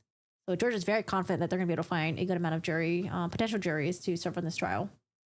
Number 8, based on my lengthy practice in residence in Leon County, as well as breadth of knowledge possessed about the case by the members of this committee, I do not believe that a Leon County juror can be impartial in this case. Number 9, if potential jurors were truthful, it would be impossible to seat an impartial jury. You know, I wonder if this is a different person. Is this the same guy that testified earlier? Motion to compel discovery. Defendant's second unopposed motion to compel discovery. Okay, what kind of discovery are we compelling here? This is by Donna. Defendant Donna Adelson, by and through the undersigned counsel pursuant to Rule 3.220B, F, and J, Florida Rules of Criminal Procedure, moves this court to order the state to provide discovery, and in support thereof states as follows. 1. Mrs. Adelson is charged with first-degree murder, and we know what she's charged with. Number 2, as this court is aware, the current defense team was retained after the court disqualified prior counsel. Yeah, that was wild. So crazy. You never know what's going to happen in a trial or in a case. Just like curveballs being thrown left and right. How big is Leon County? They talked about the amount of people that could be potential jurors, and then I don't know if I wrote that down during the last hearing, but they did cover that. The guy had a bunch of slides, and unfortunately we were not able to see the slides. Wow. But I'm trying to see how many I think they mentioned the number, right? Let me see. Did I take notes on it? Idaho. Did they talk about how many people could be? I don't think I have the number here. Maybe they didn't talk about that, but they did talk about potential opportunities for people to see the news about this. But I remember once we like really got down to the nitty gritty, the numbers were not as crazy as what was initially represented. I have this though. I remember Georgia saying this. Georgia says, would it be surprised that when we asked the jurors about this case, that a third don't know anything, a third know the headlines, and a third they know more. Know the headlines, more detailed info. Fuck, why did I write my notes like this? A third don't know anything, a third know maybe the headlines, and a third knows more detail about this case. I think that's what it was. And then also that there was 26 opportunities to be exposed to this case. And then they said it was 80% exposure retention. But then they don't know how many people actually were exposed or fuck. Oh no, why are my notes so confusing? Oh, this is so bad. I try to be so succinct when I'm taking notes, and then sometimes when I'm going back and reading, I'm like, wait, what the heck? Why is it so? It needs more details. No. I would have to go back and look at it. I don't think they mentioned the population of the Leon County people, but I remember them talking about it though, because there was talking about people that were turning 18 and people that would be eligible to serve on the jury pool, and then people who wouldn't be eligible. But I don't think they actually talk about the population number. I'm sure we could just Google it. All right, number 3, to avoid the taint of the conflict found by the court, the current defense team obtained a completely new set of discovery from the state. Unfortunately, this meant we also had to rely, rather than being able to trust and verify, that the state provided us with everything provided to prior counsel. Number 4. Since November 2024, the undersigned has been requesting raw, unredacted emails and cellular phones, records via email, telephone conversations, and text messages with the state, as well as Sergeant Corbett directly. The state repeatedly stated those materials had been provided during the April 8, 2025 deposition of Investigator Newland. We learned that was false with respect to our client's emails. Number 5, as addressed during the April 8, 2025 telephone conference between the counsel for both parties and the court, we were told not until the day that a filter team had been utilized for the search warrants executed on our own client's email accounts and that the raw data was being stored in the state's evidence locker.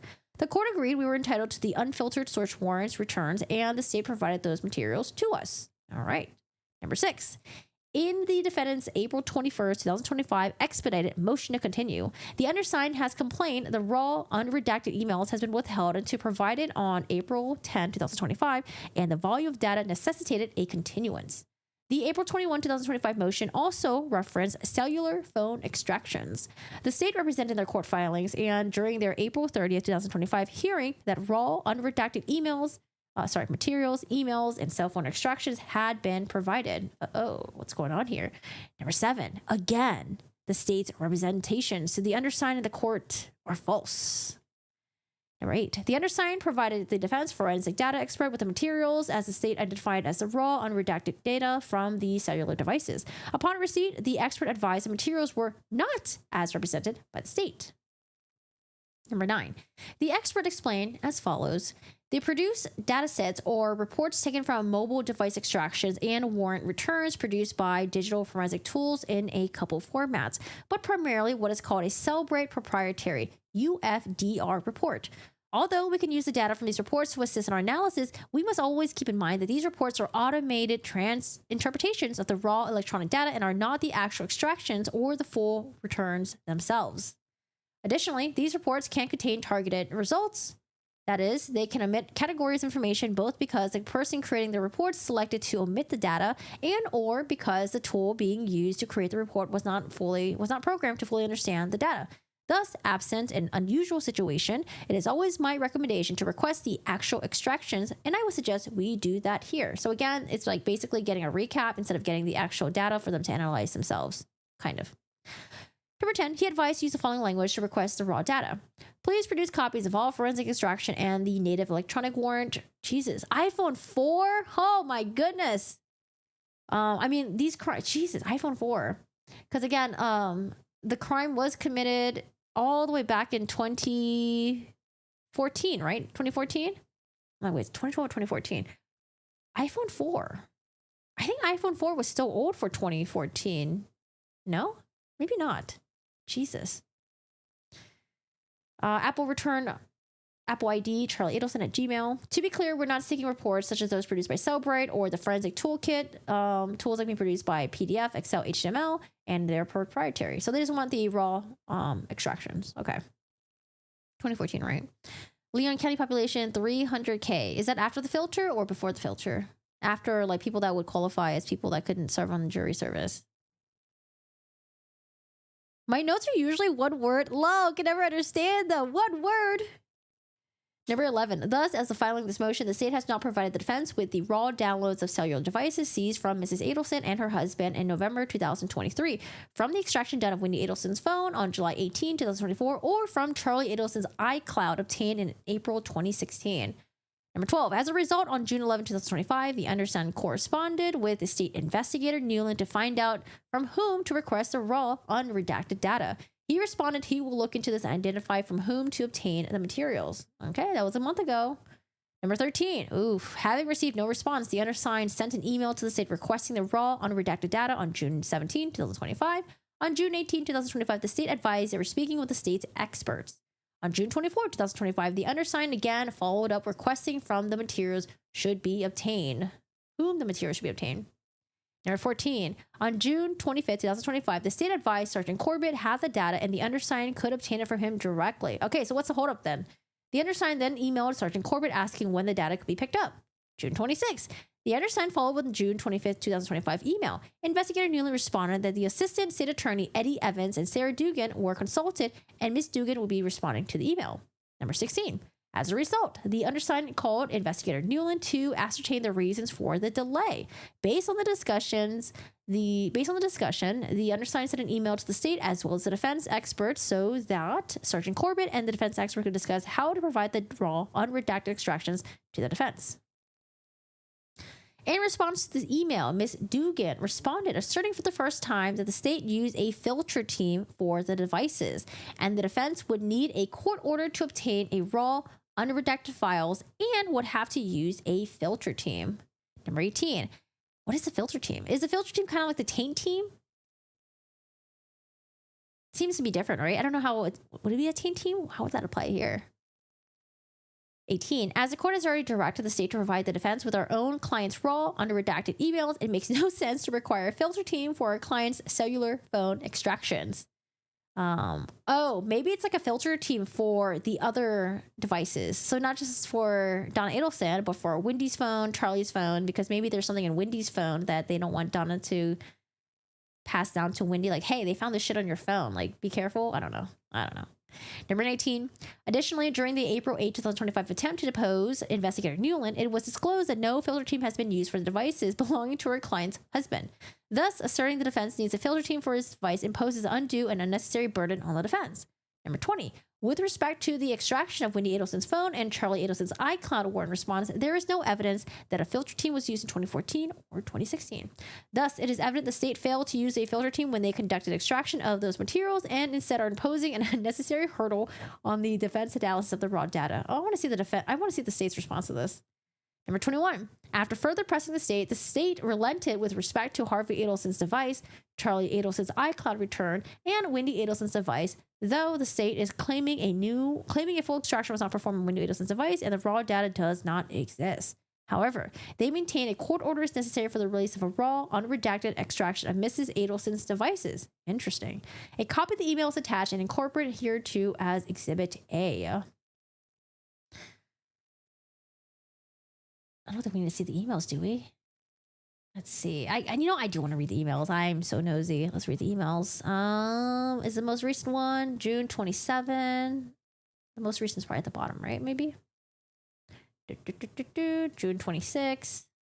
June 26. I think it goes from. Okay, let's start from the bottom. Why there's no more emails? I think this went all the way back to the beginning of June. All right, from Joshua Zellman to Sarah Dugan. Newland's investigator, Corbett is the sergeant, and CCCCC, a bunch of people here. Good afternoon, Sarah, Jason, Chris. As you know, we requested the raw data from the cell phone downloads. Oh, you know what? I keep getting mixed up. For some reason, I keep thinking Zellman is working for the state. No, Zellman is defense. Why am I getting mixed up? Yeah, Zellman. Okay. Specifically, the copies of the forensic extractions and the native electronic warrant returns taken off the seized mobile devices to include, but not limited to, Wendy's iPhone. Oh, Wendy's the one that has the iPhone 4. Donna's iPhone 13, sorry. Note, this is reported as Harvey's phone, but the content indicates it is Donna's. Harvey's iPhone 14 Pro, Donna's phone, iPhone 14 Pro, Charlie, Apple warrant return. To be clear, we're not seeking reports such as those produced by Celebrate or the Forensic Toolkit tools that can be produced in PDF, Excel, HTML, and they're proprietary. We're seeking the forensic extractions used to generate these reports. Chris Corbett responds back, greetings. I have been advised there may be some additional direction regarding these items coming from the SAO, State's Attorney's Office, I think. And I'm aware of these specifics of your request, and we do not have the raw extractions. Once I have that direction, I'll proceed. I look forward to working with you, Josiah and Kelsey. Oh, that's a cheerful message. Sarah Dugan writes back, it's my understanding that we had to use a filter team because of confidential information in many of these extractions. So I think you will need to get a court order to get the data and the filter team for the data. Oh, okay. That's what the filter team is for. Yeah, I think filter team is different than the taint team because the taint team is what they use in Kouri Richins. Hey, Reese, how are you doing today? How's it going? Hey, Yoshi. Hello, hello. How are you? Yes. Shiro's roommate is sleeping in the other room right now. This is from Joshua Zellman, the defense. Is it the state's position we need a filter team for our client's own phone/devices? As for Harvey's phone, we were told during initial attempt to depose Newland that no filter team was in place unless a filter team was actually used for Wendy's phone or Charlie's iCloud data, and there is no evidence that we've been provided this took place. We object to being required to use one now. Yeah, why would they need to use a filter team for Donna's own phone?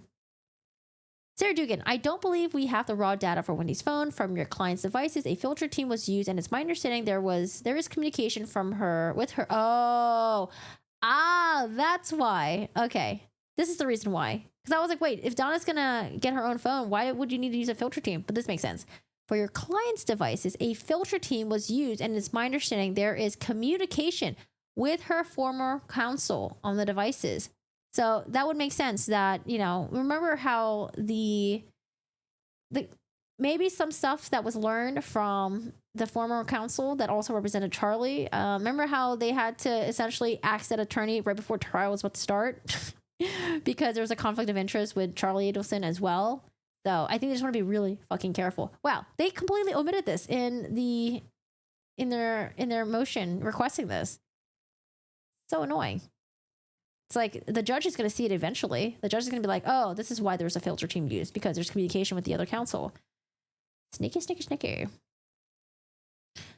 Joshua Zellman, that does not answer my questions. I will file a motion to compel. I want to ensure I accurately represent the state's position. 1, does the state oppose a motion to compel the raw data? Number 2, it is the state's position that we need a filter team for our client's devices, Harvey Adelson's devices, even though Newland told us on April 8th that no filter team was used for his device. C, Wendy Adelson's cell phone, even though no filter team was used in 2014.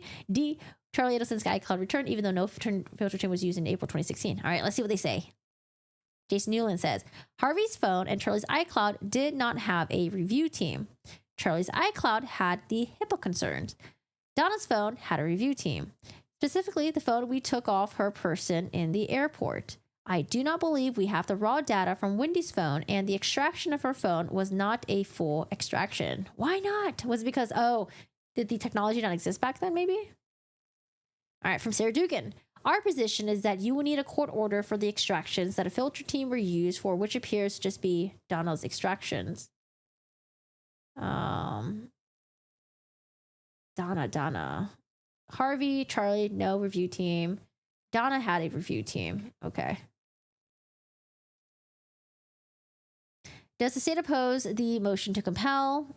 Sarah Dugan, no, except the extraction that was subject to the filter team that you would need a court order for, as I mentioned earlier.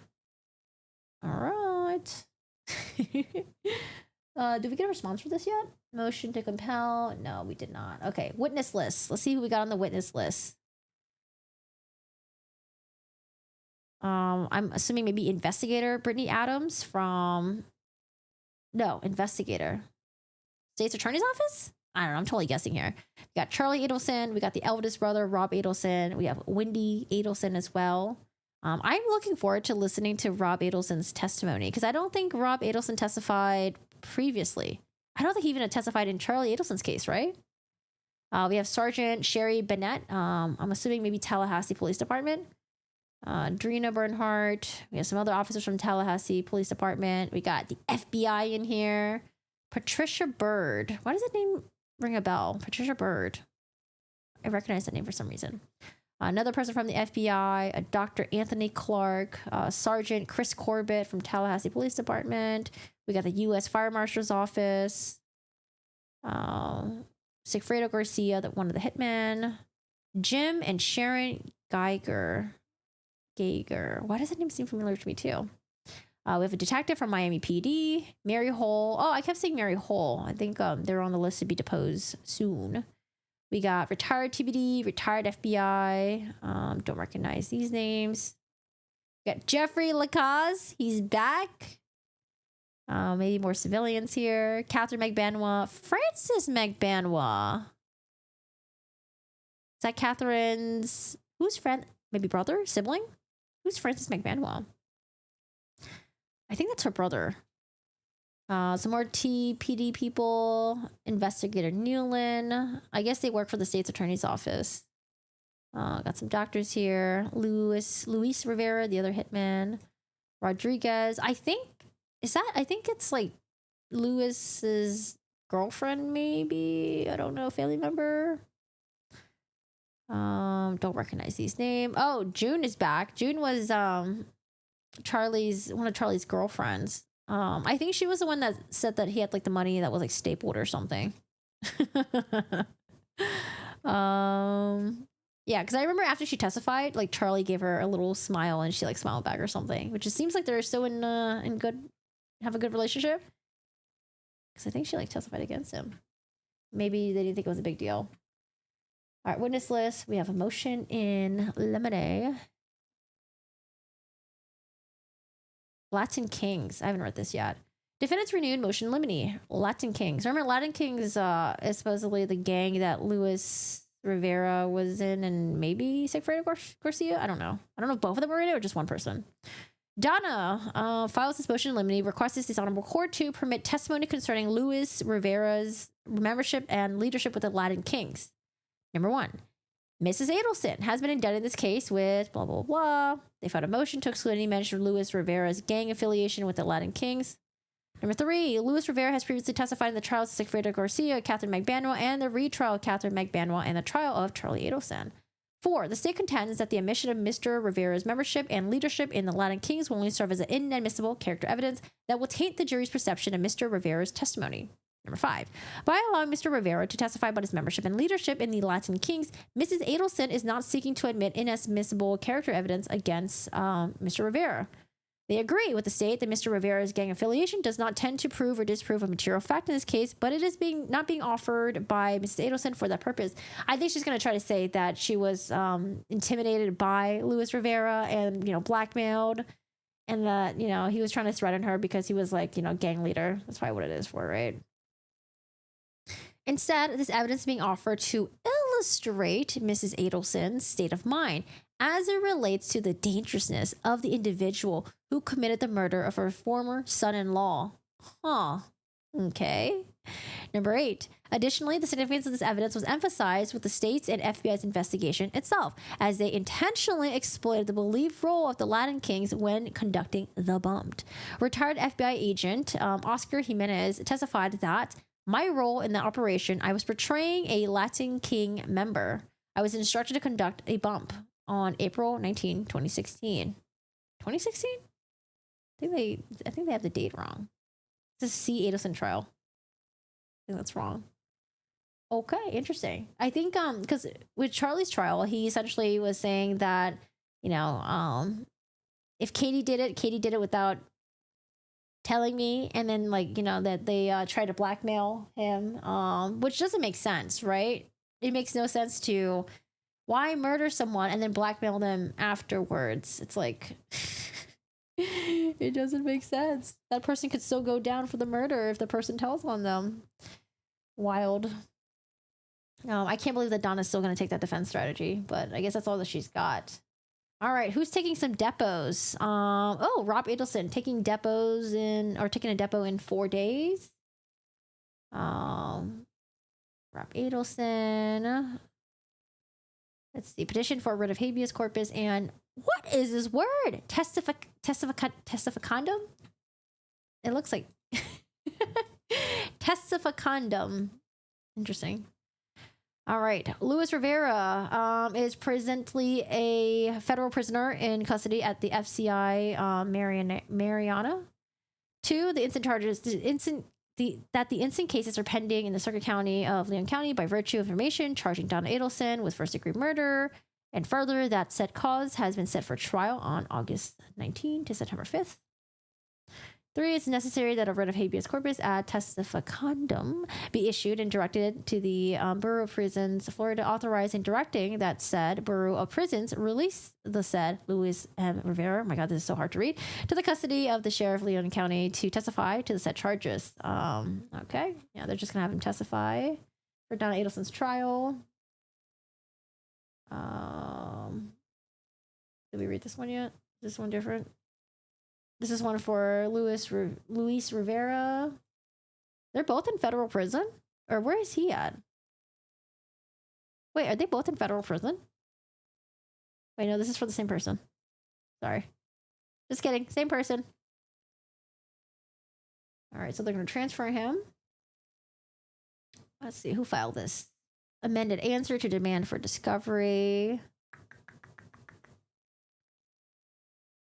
The state's answer demand for discovery is amended to include the following witness: Katrina Bernhardt, Patricia Burr, Leon County Jail.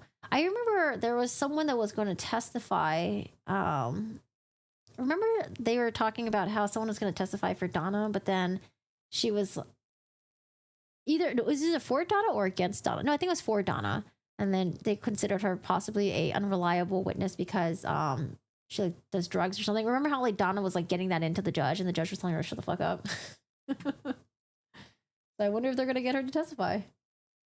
What else we got here? Depots, Patricia Bird. Yeah, I don't recognize a lot of these names. Drina Bernhardt, Brittany Adams, and Josh Turner. We'll find out soon who these people are. The jailhouse snitch. Yeah, apparently there was someone that was incarcerated with Catherine McBanwa, and then later on they became incarcerated with Donna Adelson. And then they told Donna something that Katie said or something. But then I think that person hasn't released since then. And then they were trying to track down where this witness was. And then I remember they were ending the hearing, and then Donna just kept talking. And then the judge was like, tell Mrs. Adelson to stop talking. Oh, man. All right. So that's the update that I have with Donna so far. We'll see if the motion for a new venue is going to be granted. I haven't seen a court order on that yet, even though we had the hearing, I think it was like 2 weeks ago, right? So tomorrow we're going to have another hearing for Donna Adelson. Let me figure out what time it is, though. I had plans tomorrow. The hearing is on 2 motions and 4. Oh, only 30 minutes. Okay, so maybe I can just cover it on Saturday or something. Oh, no, I'm so busy on Saturday. I don't know. We'll see. We'll see. But I think this is the one where it's not live streamed anyways. It gets posted later on. So I guess that works. All right. Something about a painting. I saw that there was a painting sale or something like that, right? Under the evidence exhibit list.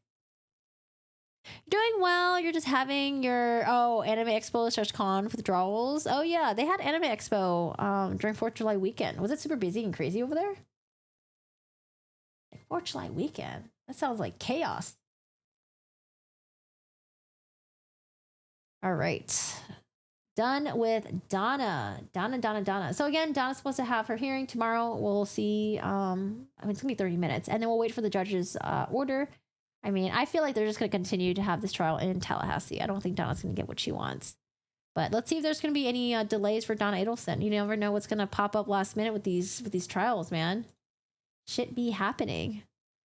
All right, Kouri Richins. Let me look at Kouri Richins really quick. So glad to finally catch you live. Thanks for joining us. I appreciate it. No, it wasn't too crazy. I got it in and out with the convention in like 5 to 10 minutes. What was your favorite part of the convention?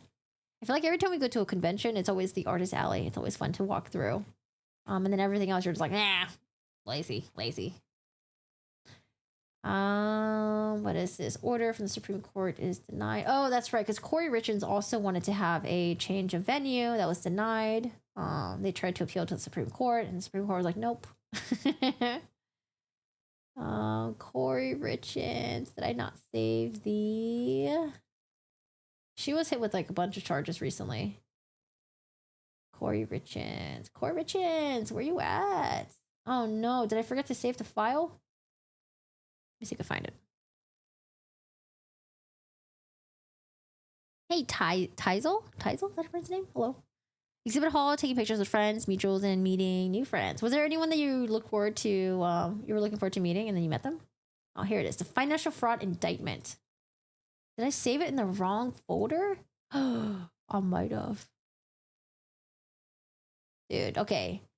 If you guys, honestly, let's refresh on Kouri Richins because she is so shady. So fucking shady. We learned recently that she also fucked over her best friend. Dude, when it comes to money, these people just don't care who they screw over. They just do not care. They only care about themselves at the very end of the day. Oh boy. So fucked up. I don't know. How do I get this to go away? Go away. Can I make this go away? No? This seems so annoying. Yeah, no change of venue. Kouri Richins will have her trial in February. But man, everyone's having their trial delayed. Jasmine T, Asian Bunny. Oh, I don't know who they are. They're cosplayers though. Some cosplayers recognize who I was in my panda cosplay and insist that I take pictures with them. Oh, cool. Wait, panda cosplay. Did you have like a panda mask thing on or something like that? All right, so let's hop on over to. Oh no! Oh, you guys want to say hi to Shiro? By the way, he's in his cone. Well, actually, no, I don't want to. Oh, he's gone. Just kidding. He's gone. He's wearing his cone right now. Poor Papa. All right, so that's it for Donna Adelson. Let's hop on over to Kouri Richins. So Kouri Richins, she was. Man, I don't even know where to start with Kouri Richins. It's kind of like Alec Murdoch. There's just so much about this person, so much crime happening with this person. You know, we got murder, we got the financial stuff, we got the shady stuff, we got the letters, and Kouri Richins is just it's just a lot. Let's start with, I guess, the crime that she's being charged with. So Kouri Richins said that she made a Moscow Mule for her husband, and then I think later on people found out that it was actually like a shot that she gave her husband. They were celebrating her closing on a house, although that version of events is highly contested because it seems like her husband didn't agree with her purchasing. Was it like a $2 million, $5 million home or something like that she was going to flip? Something like that. It was a lot of money. And so she said, it's her version, that she was celebrating and she gave her husband a drink, a Moscow Mule. He takes a shot, and then she said that he went to sleep. She went to go sleep in her child's bed because they were having like night terrors. And then all of a sudden she goes back in the middle of the night and she's like, oh my God, I just found my husband dead. I don't know what happened to him. And so law enforcement was called. They tried to, resuscitate him. They were unsuccessful. It seemed like he had been dead for quite some time. And so when they do the autopsy report, they find out that he had fentanyl in his system. And most importantly, it was in his stomach as if he consumed it. So I think they found about, was it like 3 to 5 times the amount of like the lethal dose of fentanyl in his system, which is crazy because 3 to 5 times, I think it was 3 times actually. That's a lot. That's like, you're just trying to off yourself. And so Kouri Richins was subsequently arrested a year later. And before that, she tried to write a children's book helping her children grieve their dad. And I think the time of their dad's murder or death, they were very young kids. I think, if I remember correctly, it was like 3, 5, and 7 or something like that. Very young kids. And she goes on TV and she's like, oh my God, I wrote this book for my children. And then people hit up the TV hosts and were like, hey, this woman that was just on your show just got arrested for the murder of her husband. That's fucking crazy. And so, while she's being incarcerated, there's a lot of stuff happening. Kouri Richins, she writes this letter, and she was essentially, it seems like to us that she was trying to get her brother to lie and come up with the story that her husband was actually, someone that did drugs, would go to Mexico and get drugs behind her back, and then they would travel together, and he would put drugs in her suitcase and wouldn't care if she got caught, trying to make it seem like the husband was like a real piece of shit. And so there's that. And then there's also, after the husband died, she was throwing a party for celebrating closing on the house or something. And it was crazy because when she found out that she was not the beneficiary of the life insurance policy. There was like some other stuff that like she found out about. Oh, I'm just trying to remember because there's just like so much to Kouri Richins. I think she was trying to like open a safe, and then she found out that the house technically didn't belong to her, that the husband changed everything last minute to his sister. And then there was like a whole fight where she like punched out the sister, and there's just a whole mess. All this like financial crazy stuff with Kouri Richins. But anyways, so Kouri Richins was charged with the murder, and her case was pending. They at some point severed the financial fraud stuff into a separate maybe case or trial, and now they charged her with 26 financial fraud and a bunch of other stuff like her bouncing checks. And she tried to make it seem like she was someone who was a very successful businesswoman who was buying houses and she was flipping them and she was making so much money, but in reality she was in so much fucking debt. She owed so much money to these hard money lenders. So essentially, like what flippers would do, they would borrow money from these like non-traditional, instead of going to the bank and borrowing money, you go to these like hard money lenders, and essentially your time frame is a lot more shorter. So it's like, you have to pay them back within 6 months, and if you don't pay them back, the interest rate is like really high. You get really fucked over. But these people are hoping to flip these houses and sell the houses quickly, and then get the money returned back to the hard money lenders before they get hit with like the crazy interest and shit, right? So she was just not doing well. She owed so much money. She would take money from other people, and then she would essentially just like use new money to pay off old loans, and just like not generating enough income to really float herself. Not only that, but she was also, when she would apply for loans from like banks, right? She would use the financial statements of her husband's successful business and then change the header to hers to make it seem like she had so much money sitting in her, business account. But then these banks would do a credit check, be like, oh, why the fuck is your credit so fucking bad? What happened?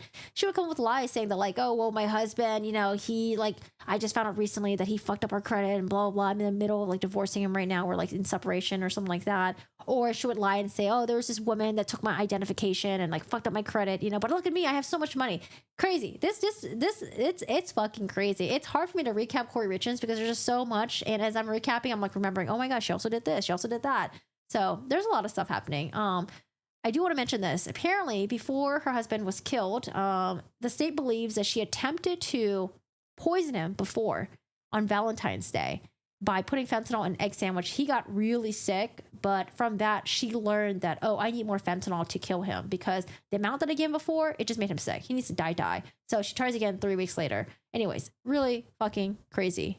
No, I used to speak Spanish, but I don't speak Spanish. I wish I continued learning Spanish in high school, but I dropped it. But hi, Alex. How are you doing today? How's it going? Bro, who does fentanyl by eating or drinking a lot? Someone who's trying to fucking poison you. Oh my gosh, she got so mad. We call that robbing Peter to pay Paul. Lol. So Kouri Richins was recently hit with 26 or 27 financial charges, and let's go through them. So I basically just recap what's in it, but we're gonna get into like the details of it because, like I said, Kouri Richins she's fucking crazy. Okay, she's crazy. She's sleazy, and she's wild. Yeah, she cray. All right. So one, we got mortgage fraud. We got actually a bunch of mortgage frauds on here. So we have one from June 29, 2021. The defendant with the intent to defraud knowingly make any material misstatement, misrepresentation, or omission during the mortgage lending process, intending that it be relied upon by a mortgage lender, borrower, or any other party to the mortgage lending process. Again, it exceeds $5,000. So we have mortgage fraud on June 29th. Mortgage fraud on August 2nd, 2021. Mortgage fraud again, August 12, 2021. Mortgage fraud, October 13, 2021.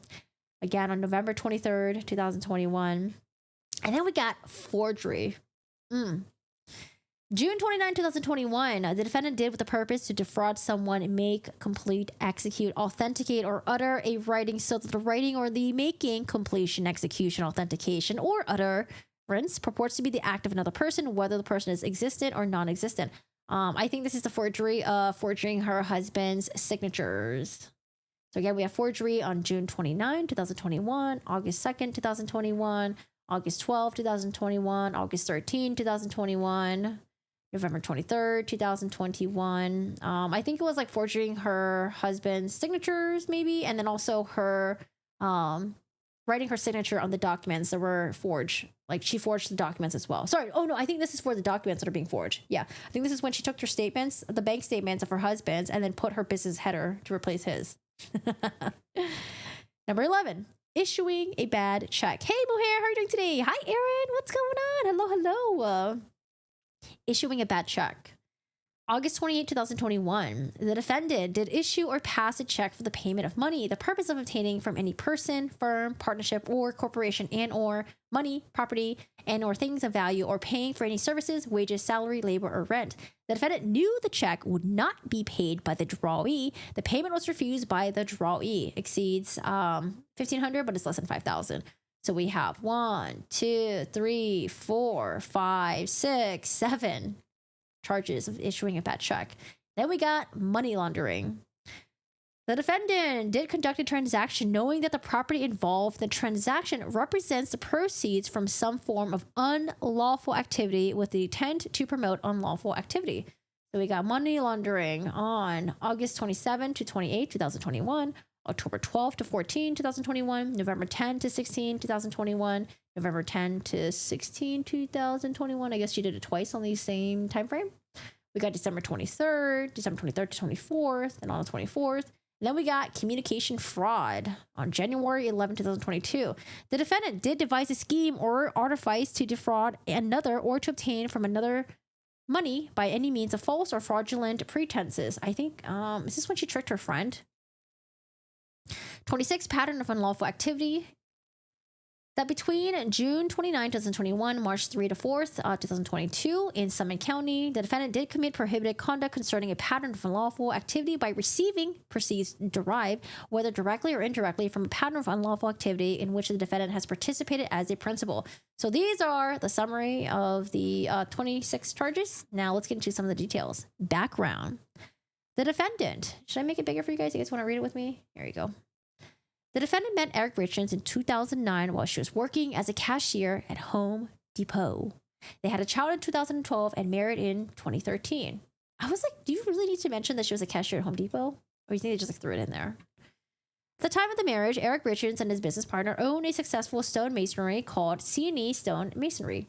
Eric Richens and the defendant entered into a premarital agreement whereby the defendant released and relinquished all right, claim, or interest in C&E Stone Masonry. So again, she would have no right, claim, or interest in the husband's business. The premarital agreement provides that the following: Eric Richens' marriage to the defendant, the C&E Stone Masonry shall nevertheless remain the sole property of Eric Richens. It further provides that the defendant shall have no right or claim to the business. Now here's the part where he probably was murdered for. Except that if Eric Richens should die prior to the defendant while the two are lawfully married, Eric Richens' partnership interest in the business shall transfer to the defendant. So the root of all this is just greed. Greed, and she was already having an affair.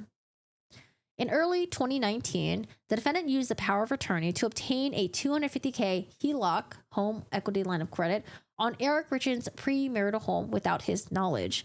On April 26, 2019, the defendant formed Kouri Richins Realty, LLC, Kouri Richins Realty, for the purpose of selling and buying real estate. So how she formed her business was already money that she fucking took without letting her husband know. I mean, I get it. Like, she's like, well, the premarital home, I think, should be under her name too, because she was also probably contributing and probably paying for the bills of it. But still, it's like doing this shit and not letting your significant other know. The defendant was the sole member of the company. The defendant used the proceeds from the HELOC to initially fund Kouri Richins Realty and hard money loans to finance its ongoing operations. So the hard money loans is what I was talking about earlier. It's like not traditional like banking. You're like borrowing a huge sum of money, and then it's like you have to pay within a shorter time period, and then if you don't, you get hit with like a fucking crazy ass interest. Eric Richens first learned of the HELOC in October 2020, which is about, a year and a half later, almost 2 years later. The secret origination and continued existence of the HELOC was a source of tension between the defendant and Eric Richens. Yeah, wouldn't you be pissed too if your significant other was doing shit behind your back and not telling you? The defendant informed Eric Richens that she would repay the loan and led Eric Richens to believe that she had repaid it. The HELOC was not paid off on the day of Eric Richens' death. Now, Eric Richens was like, dude, she's doing some shady ass shit. I need to make sure I protect myself. So what he did was he consulted with an estate planning lawyer. He informed his lawyers that he wanted to protect himself in the short term from recently discovered and ongoing abuse and misuse of his finances by the defendant, and to protect his 3 children in the long term by ensuring the defendant would never be able to manage his property after his death. I'm surprised he didn't just try to divorce her. Maybe he was like trying to give her benefit of the doubt, or maybe he thought divorcing her would be too messy right now. On November 3rd, 2020, Eric Richens executed several estate planning instruments, including Healthcare Directive, Durable Power of Attorney, the Pour Over Will, and the Eric Richens Living Trust. In each of these instruments, he appointed his sister.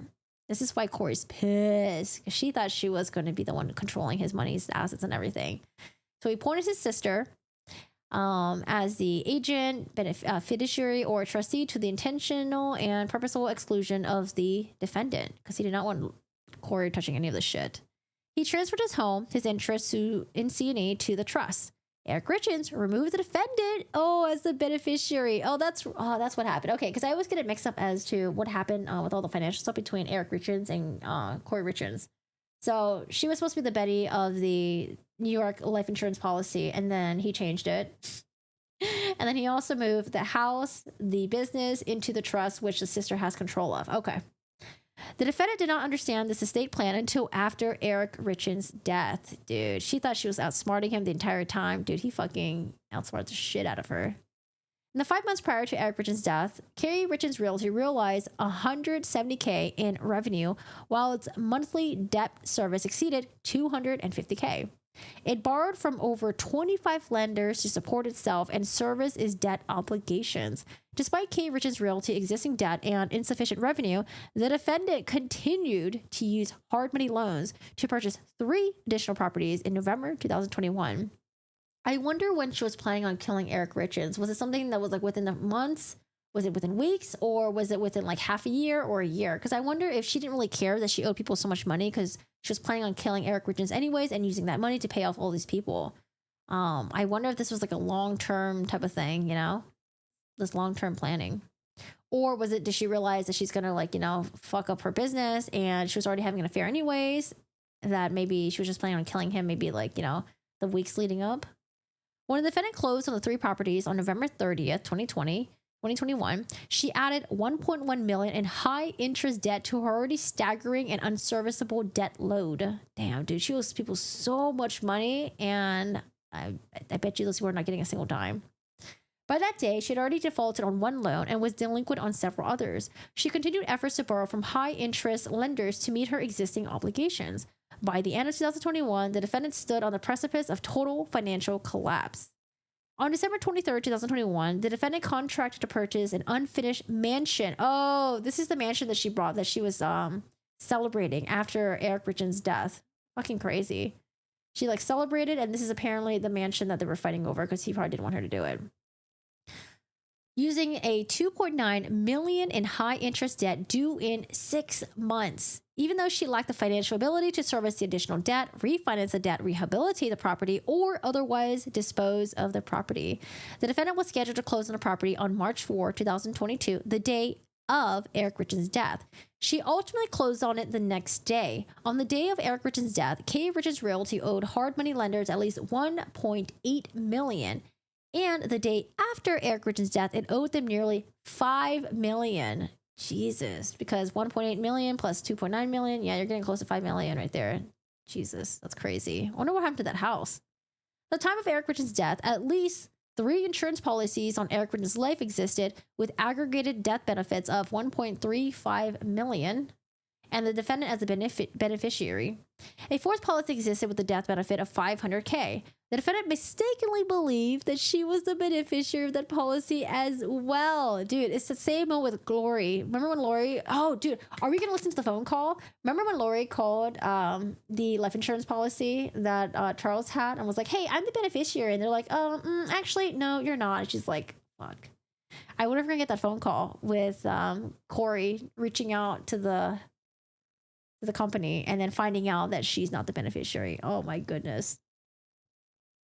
Did she kill him on March 4? Yes, I think it was March 4, 2022, but it was like the night before. So maybe like, I think it was like the 3rd into the 4th, I think. The 3rd going into the 4th. Whew. A fifth policy existed that paid approximately $168K towards the balance of Eric Richens' mortgage. At the time of his death, Eric Richens' estate was worth approximately $5 million. Yep, he was trying to kill him and use that money to pay it off. That's what I'm thinking. The defendant, her family, Kouri Richins Realty, and C&E banked with America First Credit Union.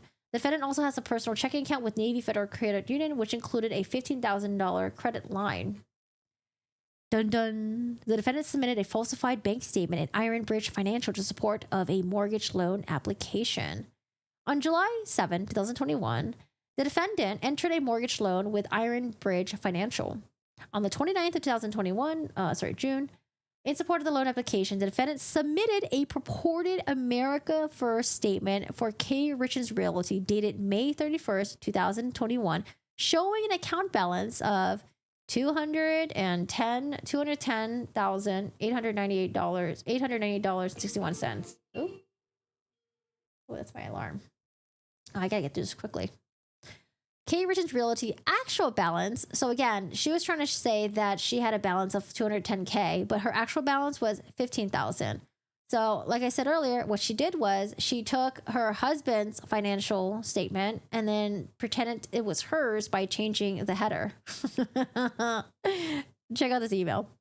On July 2nd, 2021, while processing the mortgage loan, an Irish Bridge representative noted to the defendant, "When I ran your credit, it was lower than I expected. Redacted.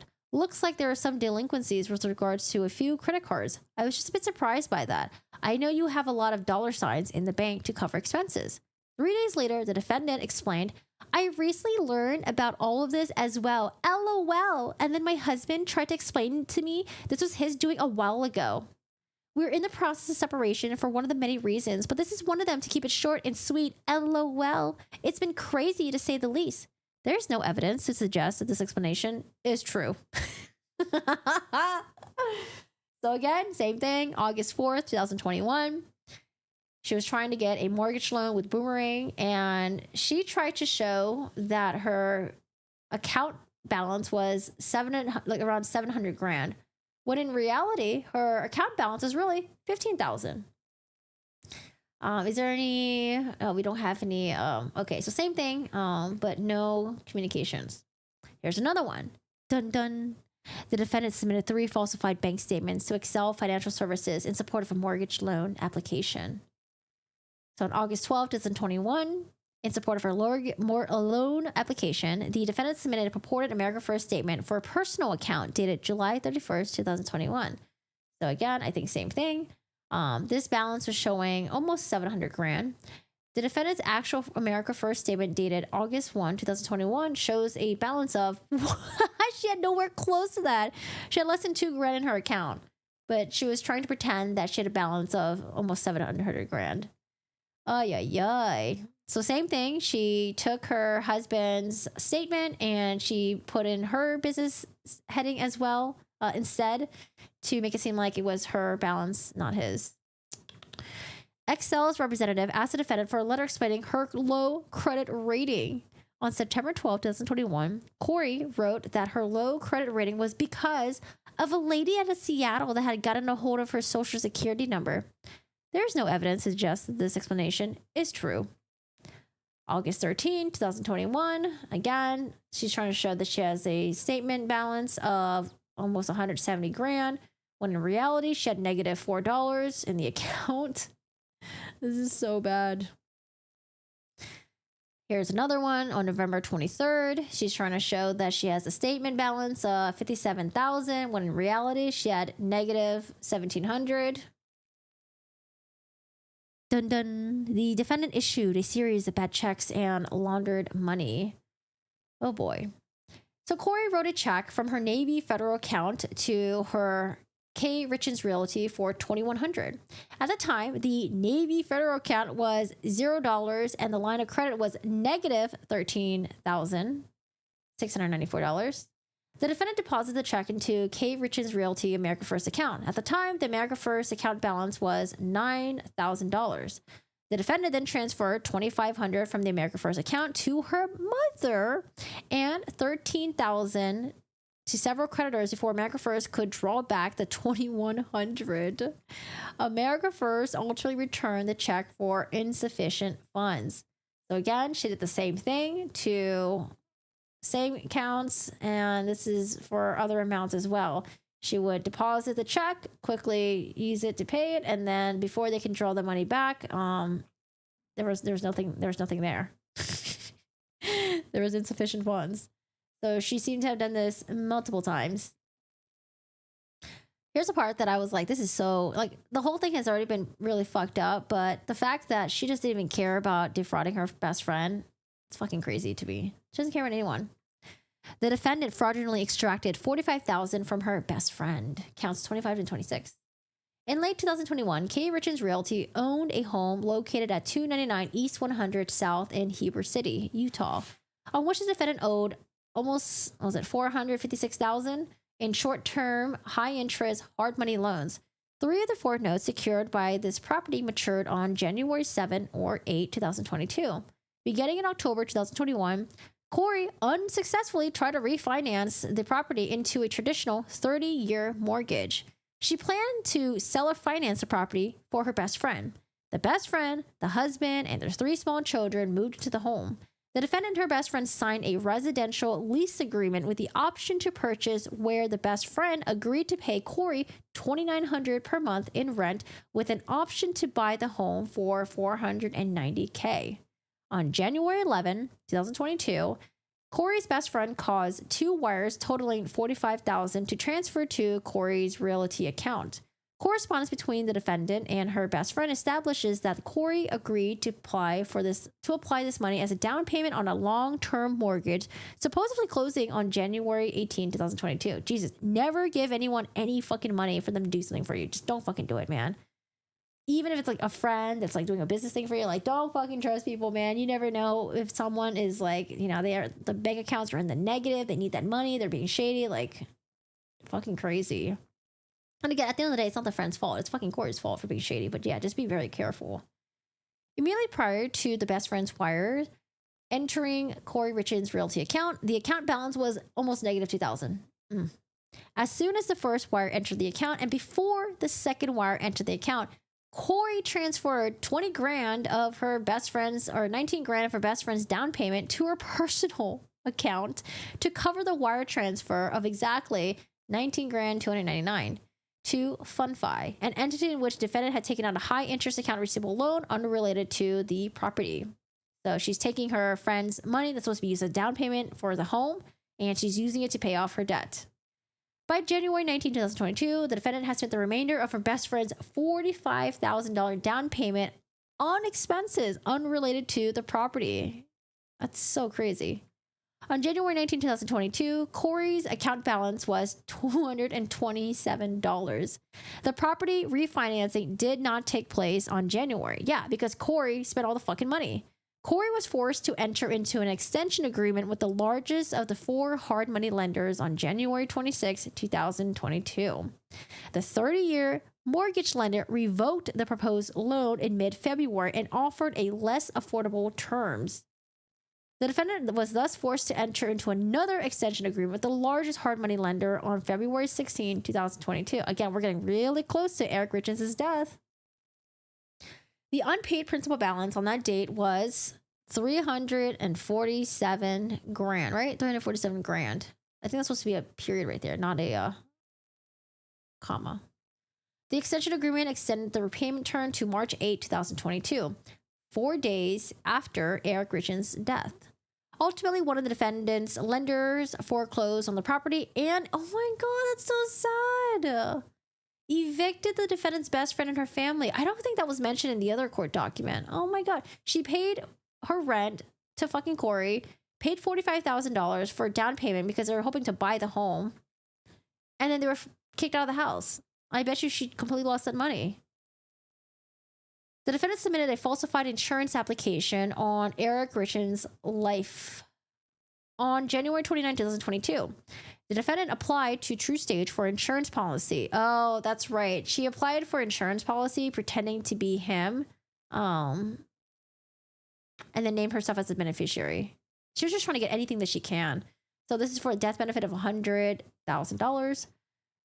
Kouri was unable to apply for the policy because her membership in PenFed credit union. Eric Richens has no affiliation with PenFed. The policy premiums were deducted from Kouri Richins' realty account. Eric Richens had no affiliation with this account. The address for Eric Richens provided on the application is a P.O. box. I'm actually surprised that you can even put in a P.O. box. P.O. box as your address in the application. That's so weird.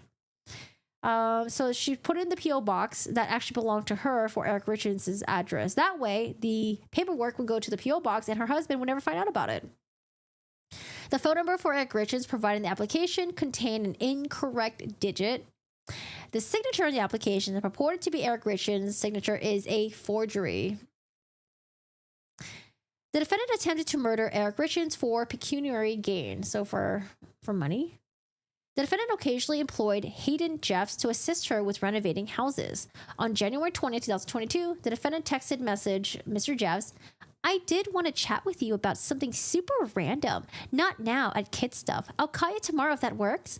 On January 21st, 2022 at 7:24 p.m., the defendant texted Mr. Jeffs, "Hey, today snuck away from me. Can I give you a call in the morning around 11:30? On January 22nd, 2022 at 11:06 a.m., the defendant texted Mr. Jeffs, "Got a sec?" Mr. Jeffs told law enforcement that he spoke with the defendant on January 22nd, 2022, and that the defendant asked him for fentanyl. I think Mr. Jeffs, I think he passed away. There was someone that Kouri reached out to get fentanyl, and then they apparently died recently of I think a motorcycle accident or something like that. I think it's Mr. Jeffs. All right, we are almost done. Mr. Jeffs told law enforcement that Kouri spoke to him and asked for fentanyl. Kouri told Mr. Jeffs that she wanted fentanyl for a client who had back pain. Mr. Jeffs told Kouri that he would not get her fentanyl and hung up. Oh, and Kouri was the one that hung up on Mr. Jeffs. Rude. January 22nd, 2022 at 5:35 p.m. After a phone call in which Mr. Jeffs declined to get fentanyl for Kouri, Kouri texted Mr. Jeffs, "Have another one for you. Call me when you get a chance." So this time she's asking him for a propofol. I think that's what propofol was what Michael Jackson ultimately ended up overdosing on, right? Because his medical providers gave him too much.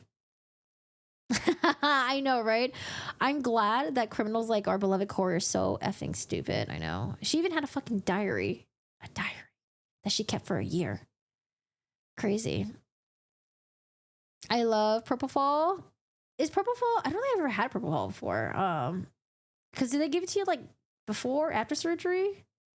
It's what they put you for surgery. Okay, so maybe I have then. The text messages from January 22nd, 2022 between the defendant and Mr. Jeffs were manually deleted from Kouri's phone. After that date, they never communicated ever again. However, they did communicate regularly prior year. On May 31st, 2021, approximately 3 weeks after her arrest for the murder of Eric Richens, the defendant's mother's text message to the defendant, Mr. Jeffs running his mouth. Yeah, her mom was also really fucking shady as well. It is what it's all killed MJ. "Dear diary, today I'm going to kill my husband."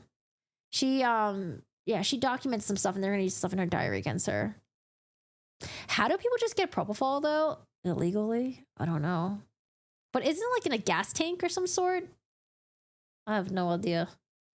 Oh, you know what? Is that what... I remember I was going to a party. I was at this party and people had a gas tank thing, but it was the balloon thing, I think. Is that propofol? I don't know what the hell that is. Oh, it's white liquid? Oh, just kidding. Never mind. I think they were getting high off the helium thing, whatever. The defendant occasionally employed Carmen Lauber to clean houses. Miss Lauber told law enforcement sometime in early 2022, before Eric Richens' death, Kouri either called or texted her to ask to procure some fentanyl for Kouri. Forensic analysis of the Verizon records for Kouri's cell phone show 746 SMS messages, 94 MMS messages, and 12 calls between Kouri's phone and Mrs. Lauber's phone between January 1st and March 15, 2022. These messages were manually deleted from the defendant's phone. I wonder if they made 2021, not 2022. The defendant's phone contained messages to and from Miss Lauber before and after this time frame. I think they meant 2021. Wait, when was Kouri arrested, right? Was it 2000? Oh, maybe it was 2022. And she was arrested in 2023? Oh, God, I'm getting mixed up on my time frames. Miss Lauber told law enforcement that pursuant to defendant's request for fentanyl, she contacted Nicole Cummins for an introduction to someone that would sell her fentanyl. Miss Cummins confirmed that Miss Lauber asked her for an introduction to someone that would sell Miss Lauber fentanyl. Ms. Cummins elaborated that Ms. Lauber messaged her through Facebook asking to speak to her and that she asked Ms. Lauber shortly thereafter. A Facebook message from Ms. Lauber to Ms. Cummins on February 5th, 2022 at 1:37 p.m. asked, "Text me, I've got a question, won't do on this." In response to Ms. Lauber's inquiry, Ms. Cummins provided Ms. Lauber with the phone number of the fentanyl dealer, Robert Crozier. Ms. Lauber's phone connected a contact for Crozier's phone number. This contact is labeled in fashion that connects Ms. Cummins with Mr. Crozier. So again, this is just basically Kouri going through her maid, essentially getting fentanyl, and they're talking about how I think she got fentanyl twice, right? They told law enforcement that Mr. Crozier was at the gas station, in which someone purchased 15 to 30 round light green blue pills, which she understood to be fentanyl. I think this happened twice, right? So I don't want to get into like all of this, but it's just basically them messaging each other, meeting at the gas station, buying fentanyl, and then ultimately giving it to Kouri Richins. Oh, this is the sandwich. I don't know if they're really going to get into the sandwich, but apparently Kouri tried to possibly poison her husband on Valentine's Day as well, and then also cheat on her husband that same day by hanging out with her paramour. Fucking wild. A certain diner in Kamas, Utah opens daily at 7 a.m. At 8:53 a.m. on February 14, 2022, the defendant placed 1 minute phone call to the diner. The defendant's and Eric's joint bank account statement shows a $41.29 purchase at the diner on this day. At 9:41, Kouri texted her paramour, the guy that she's cheating with, headed that way.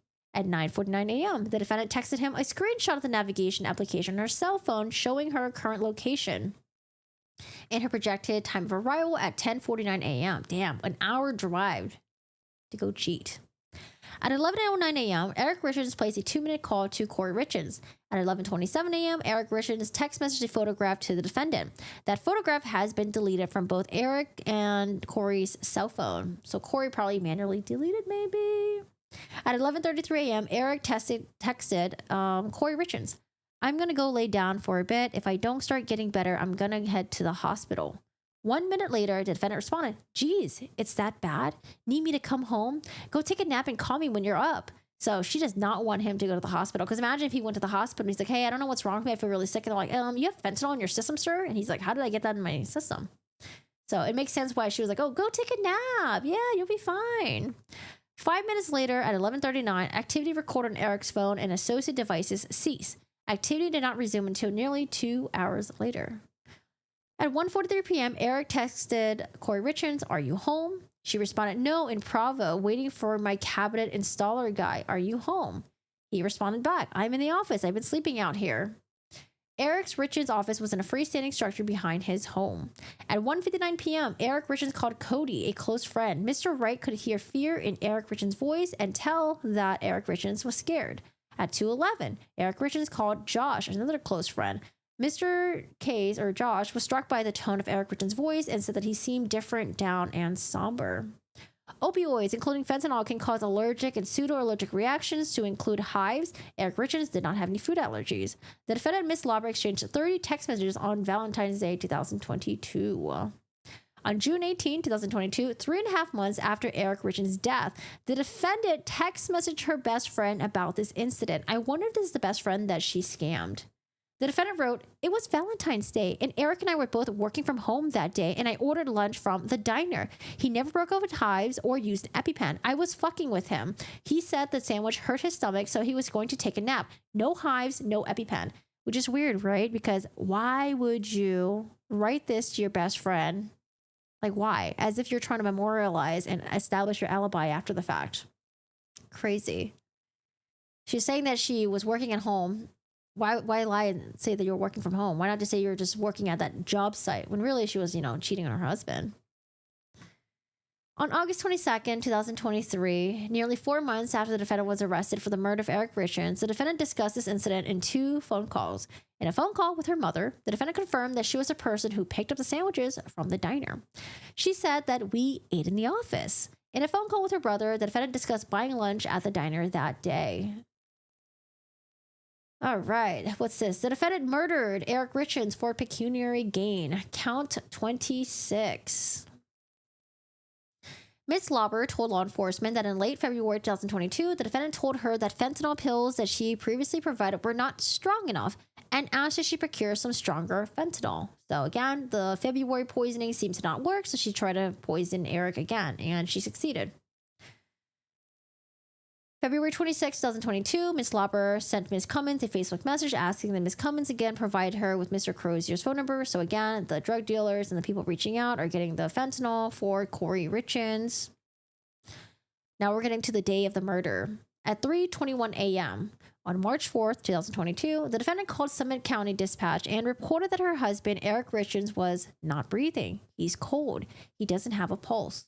10 minutes later, Summit County Emergency Services personnel and sheriff's deputy arrived at Eric Richens' home.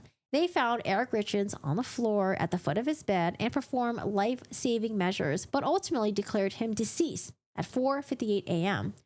EMS personnel thought that he had been dead a while and noted that he was asleep the whole time. While EMS personnel were attending Eric Richens, the defendant told law enforcement that she and Eric Richens had a drink together at 9 a.m. to celebrate something at work tomorrow.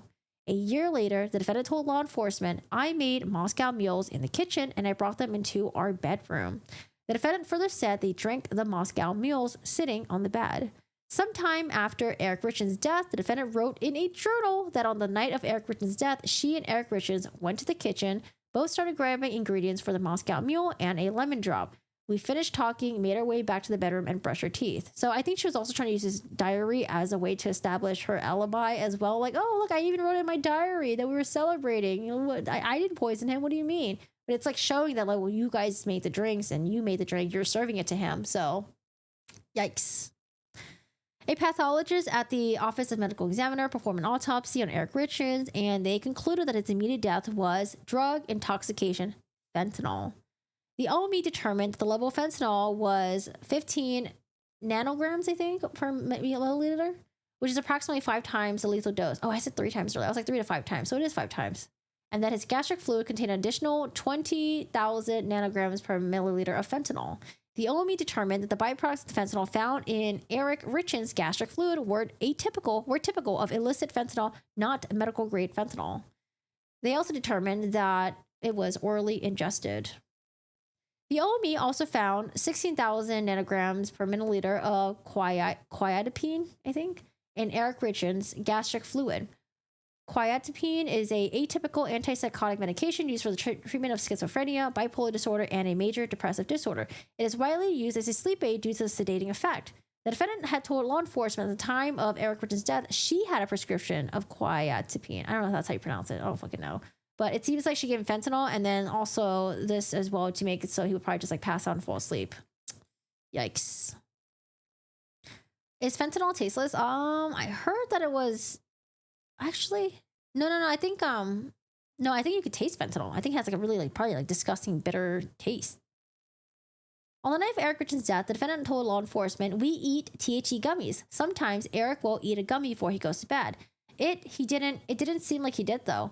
A year after Eric Richens' death, the defendant told law enforcement that she saw Eric Richens take the THC gummy in the bedroom after drinking a Moscow mule.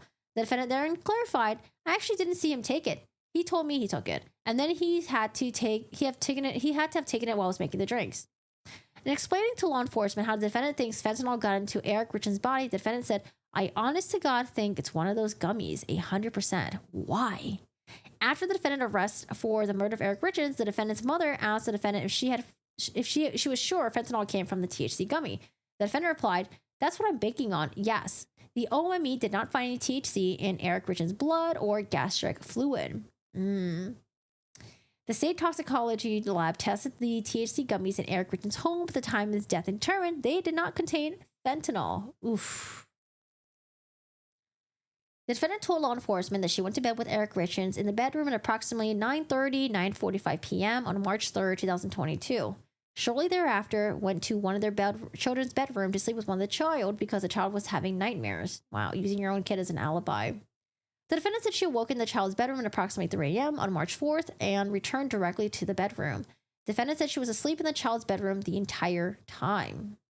The defendant told law enforcement that when she left their bedroom at approximately 9:45 to go to the child's bedroom, she left her cell phone plugged in next to her bed and did not take it to her child's bedroom. Yeah, they're going to go through her cell phone and realize that she lied about everything. She was using the phone, just pacing back and forth.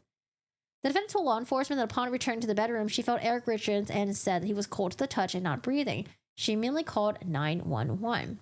Summit County Dispatch received her 911 call at 3:21 a.m. on March 4th, 2022. Forensic analysis of the defendant's cell phone shows that it was unlocked 6 times between 3:06 a.m. on March 4th, 2022, and 15 minutes later at 3:21 when the defendant called 911. The analysis also shows that in the 13 minutes between 3:08 and 3:21 a.m., the defendant's phone or an associated device traveled approximately 378 feet. The defendant used several cell phones, including burners. Oh, I wonder if they got a hold of the burner phones. The cell phone that the defendant primarily used leading up to and shortly after Eric Richens' death indicates that a significant amount of information was manually deleted from it, particularly between January and mid-March 2022. She should have just been like, oh, I lost the phone, and just like chucked it. But no, probably didn't want to spend money and buy a new one. Forensic analysis of one of the defendant's cell phones shows that by April 16, 2022, 3 days after law enforcement first informed the defendant that Eric Richens died of a fentanyl overdose, the defendant's cell phone was used to access websites articles with the following titles, among others: Utah State Prisons, Timpanogos Women's Facility. What happens to deleted messages? The cause of death usually does not impact life insurance payment. How do police and forensic analysts recover deleted data from phones? And signs of being under federal investigation. Oh, man. Forensic analysis of the same phone also showed that by June 6, 2022, the defendant's phone was used to conduct the following internet searches, among others. Can you delete everything off an old iPhone without actually having it? Women, Utah prison. Can cops uncover deleted messages? iPhone. Can cops force you to do a lie detector test? If someone is poisoned, what does it go down on the death certificate as? Why would you write that if someone is poisoned? You're just giving it away. How long does life insurance companies take to pay? What is the lethal dose of fentanyl? March 8, 2023, the defendant was arrested for the murder of Eric Richens and received a copy of the charging document and probable cause statement. The probable cause statement referred to Ms. Lauber by her initials and contained many of the facts presented above. On a jail call that day with her mother and the defendant said, Eric Richens asked me to ask Ms. Lauber for pain pills. Damn, trying to reestablish a new thing, huh? The defendant never mentioned asking for pain pills for Eric Richens or Ms. Lauber during the 3 hours of police interviews. I can't wait to see this police interview. There's no police interview that's been released on the internet, and I can't wait for them to show it. Hopefully during trial, like bits and pieces of it. Dude. Aaron, I googled it. It says it's tasteless, but illicit fentanyl from the street may have been mixed with procured or other means bitter or sweet taste. Oh, okay. Because initially when I was going to answer your question, I remember hearing that fentanyl was tasteless. But that would make sense if the medical grade version is tasteless. But then the illicit one is mixed with like other shit in it. So that's why you would taste like the bitterness and the like other shit that's in there. Never tried fentanyl before, so I don't know. Or not knowingly, I guess. The defendant fraudulently claimed insurance benefits from Eric Richens' death. The defendant was the beneficiary of 2 insurance policies on Eric Richens' life issued by TruStage, with an aggregated death benefit of $350K. On the policies issued on May 12, 2017, and the other on February 4, 2022, 1 month prior to Eric Richens' death. On April 28, 2022, the defendant submitted a claim against the policies. On June 7, 2022, TruStage learned that Eric Richens' cause of death was drug intoxication, fentanyl. On June 14, 2022, TruStage left a voice message with the defendant requesting a copy of any prescription Eric Richens had for fentanyl. Oof. Later that day, the defendant informed True Stage that the fentanyl was not prescribed and she did not have any idea how Eric Richens obtained the fentanyl. And the next day, June 15, 2022, she reiterated to True Stage that she really did not know where Eric Richens obtained the fentanyl. Darn. Matter of unlawful conduct. The pattern of unlawful conduct is predicated upon the offenses charged in counts 1 through 25 above and the herein uncharged insurance frauds, attempted aggravated murder, and the attempted murder offenses. Oof. Wild. I feel like we already know so much about this case. I wonder if there's just gonna be more shit that we're gonna find out that's just gonna be like mind-blowing, because we all thought we knew so much about the Sarah Boone case, and then as more evidence came out, more pictures, voice messages, notes, body cams, dude, it was just getting worse and worse and worse and worse. So I wonder if there's gonna be more, or if we already kind of know everything. That is it for Kouri Richins. So Kouri Richins, she's going to have her trial in February of 2026. She was initially supposed to have trial a couple months back, but then, you know, they were trying to change the venue, and then that got denied, and then they tried to appeal to the Supreme Court, and then the Supreme Court's like, no, we agree with the trial court judge. So she's gonna have her trial in February 2026. Let's see if that's gonna happen. But she's also got a lot of litigation. People are suing her left and right. She owes so many people money, and then there's also the litigation between Eric Richens' family and her. Like, it's a whole fucking mess. Like, they're fighting over the house, they're fighting over the monies, they're fighting over the kids. So I hope they're with Eric Richens' family, and I hope they're safe, because her and her family were trying to get custody of the kids too, and I don't know, it seems like her family seems a little bit bonkers. All right, guys, so that's it for today. We covered Bryan Kohberger, the plea agreement that he signed. Then we covered Sarah Boone and her not being happy with her appeal attorney, and how she says she's in limbo. She's had communications with her attorney only once in the past, I don't know, like 7-8 months. And then with her appeal, it seems like the attorney did file an extension, and they're gonna maybe hopefully file the initial brief within the next 60 days. And then we jumped over to Donna Adelson. Donna Adelson has her trial scheduled for next month.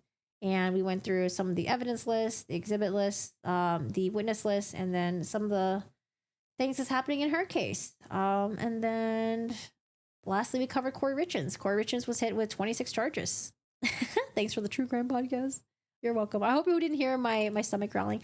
Hey, Marnik Wolf, how are you doing today? Greetings from South America. Hello. Thanks for watching from South America. I haven't visited South America yet. I hope to go one of those countries one day.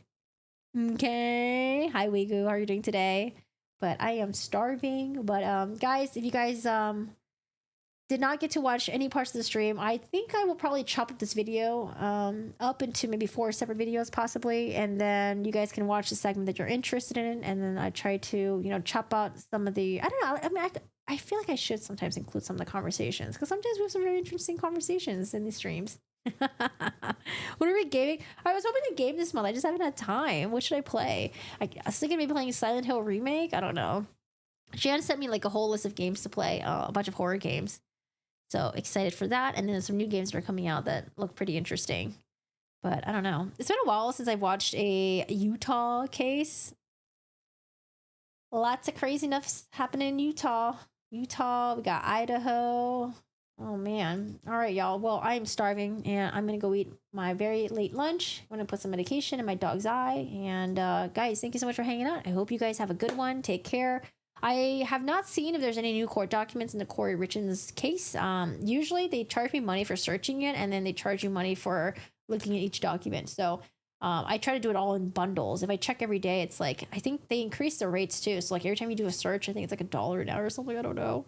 Oh boy. But yeah, I appreciate, you guys being here. Thank you so much for hanging out. I always appreciate doing these streams with you guys, chatting with you guys. And yeah, I appreciate you guys being here. Hey, Jay Sparky. Have a good one. Have a good meal the rest of your day. Yes, you guys go outside, get some fresh air. I will see you guys whenever Donna Adelson's hearing is posted. She has her hearing tomorrow. So whenever they post that, we'll do the live stream together. And then for Twitch, I think I'm only going to do this on Twitch. I plan on doing the reaction to Lori Vallow's interview because I haven't seen it yet. I saw the first 5 minutes and I was like, dude, I can't watch this by myself. This is gonna give me a fucking migraine. I need to process this with someone else and you guys in the chat, okay? Because no one else in my life is gonna watch Lori Vallow's fucking interview, all right? No one wants to deal with that unhinged shit. But you guys, you know, we can watch together. So I plan on doing that on Twitch with you guys, and yeah. I will see you guys I'll see you guys next time. Have a good one.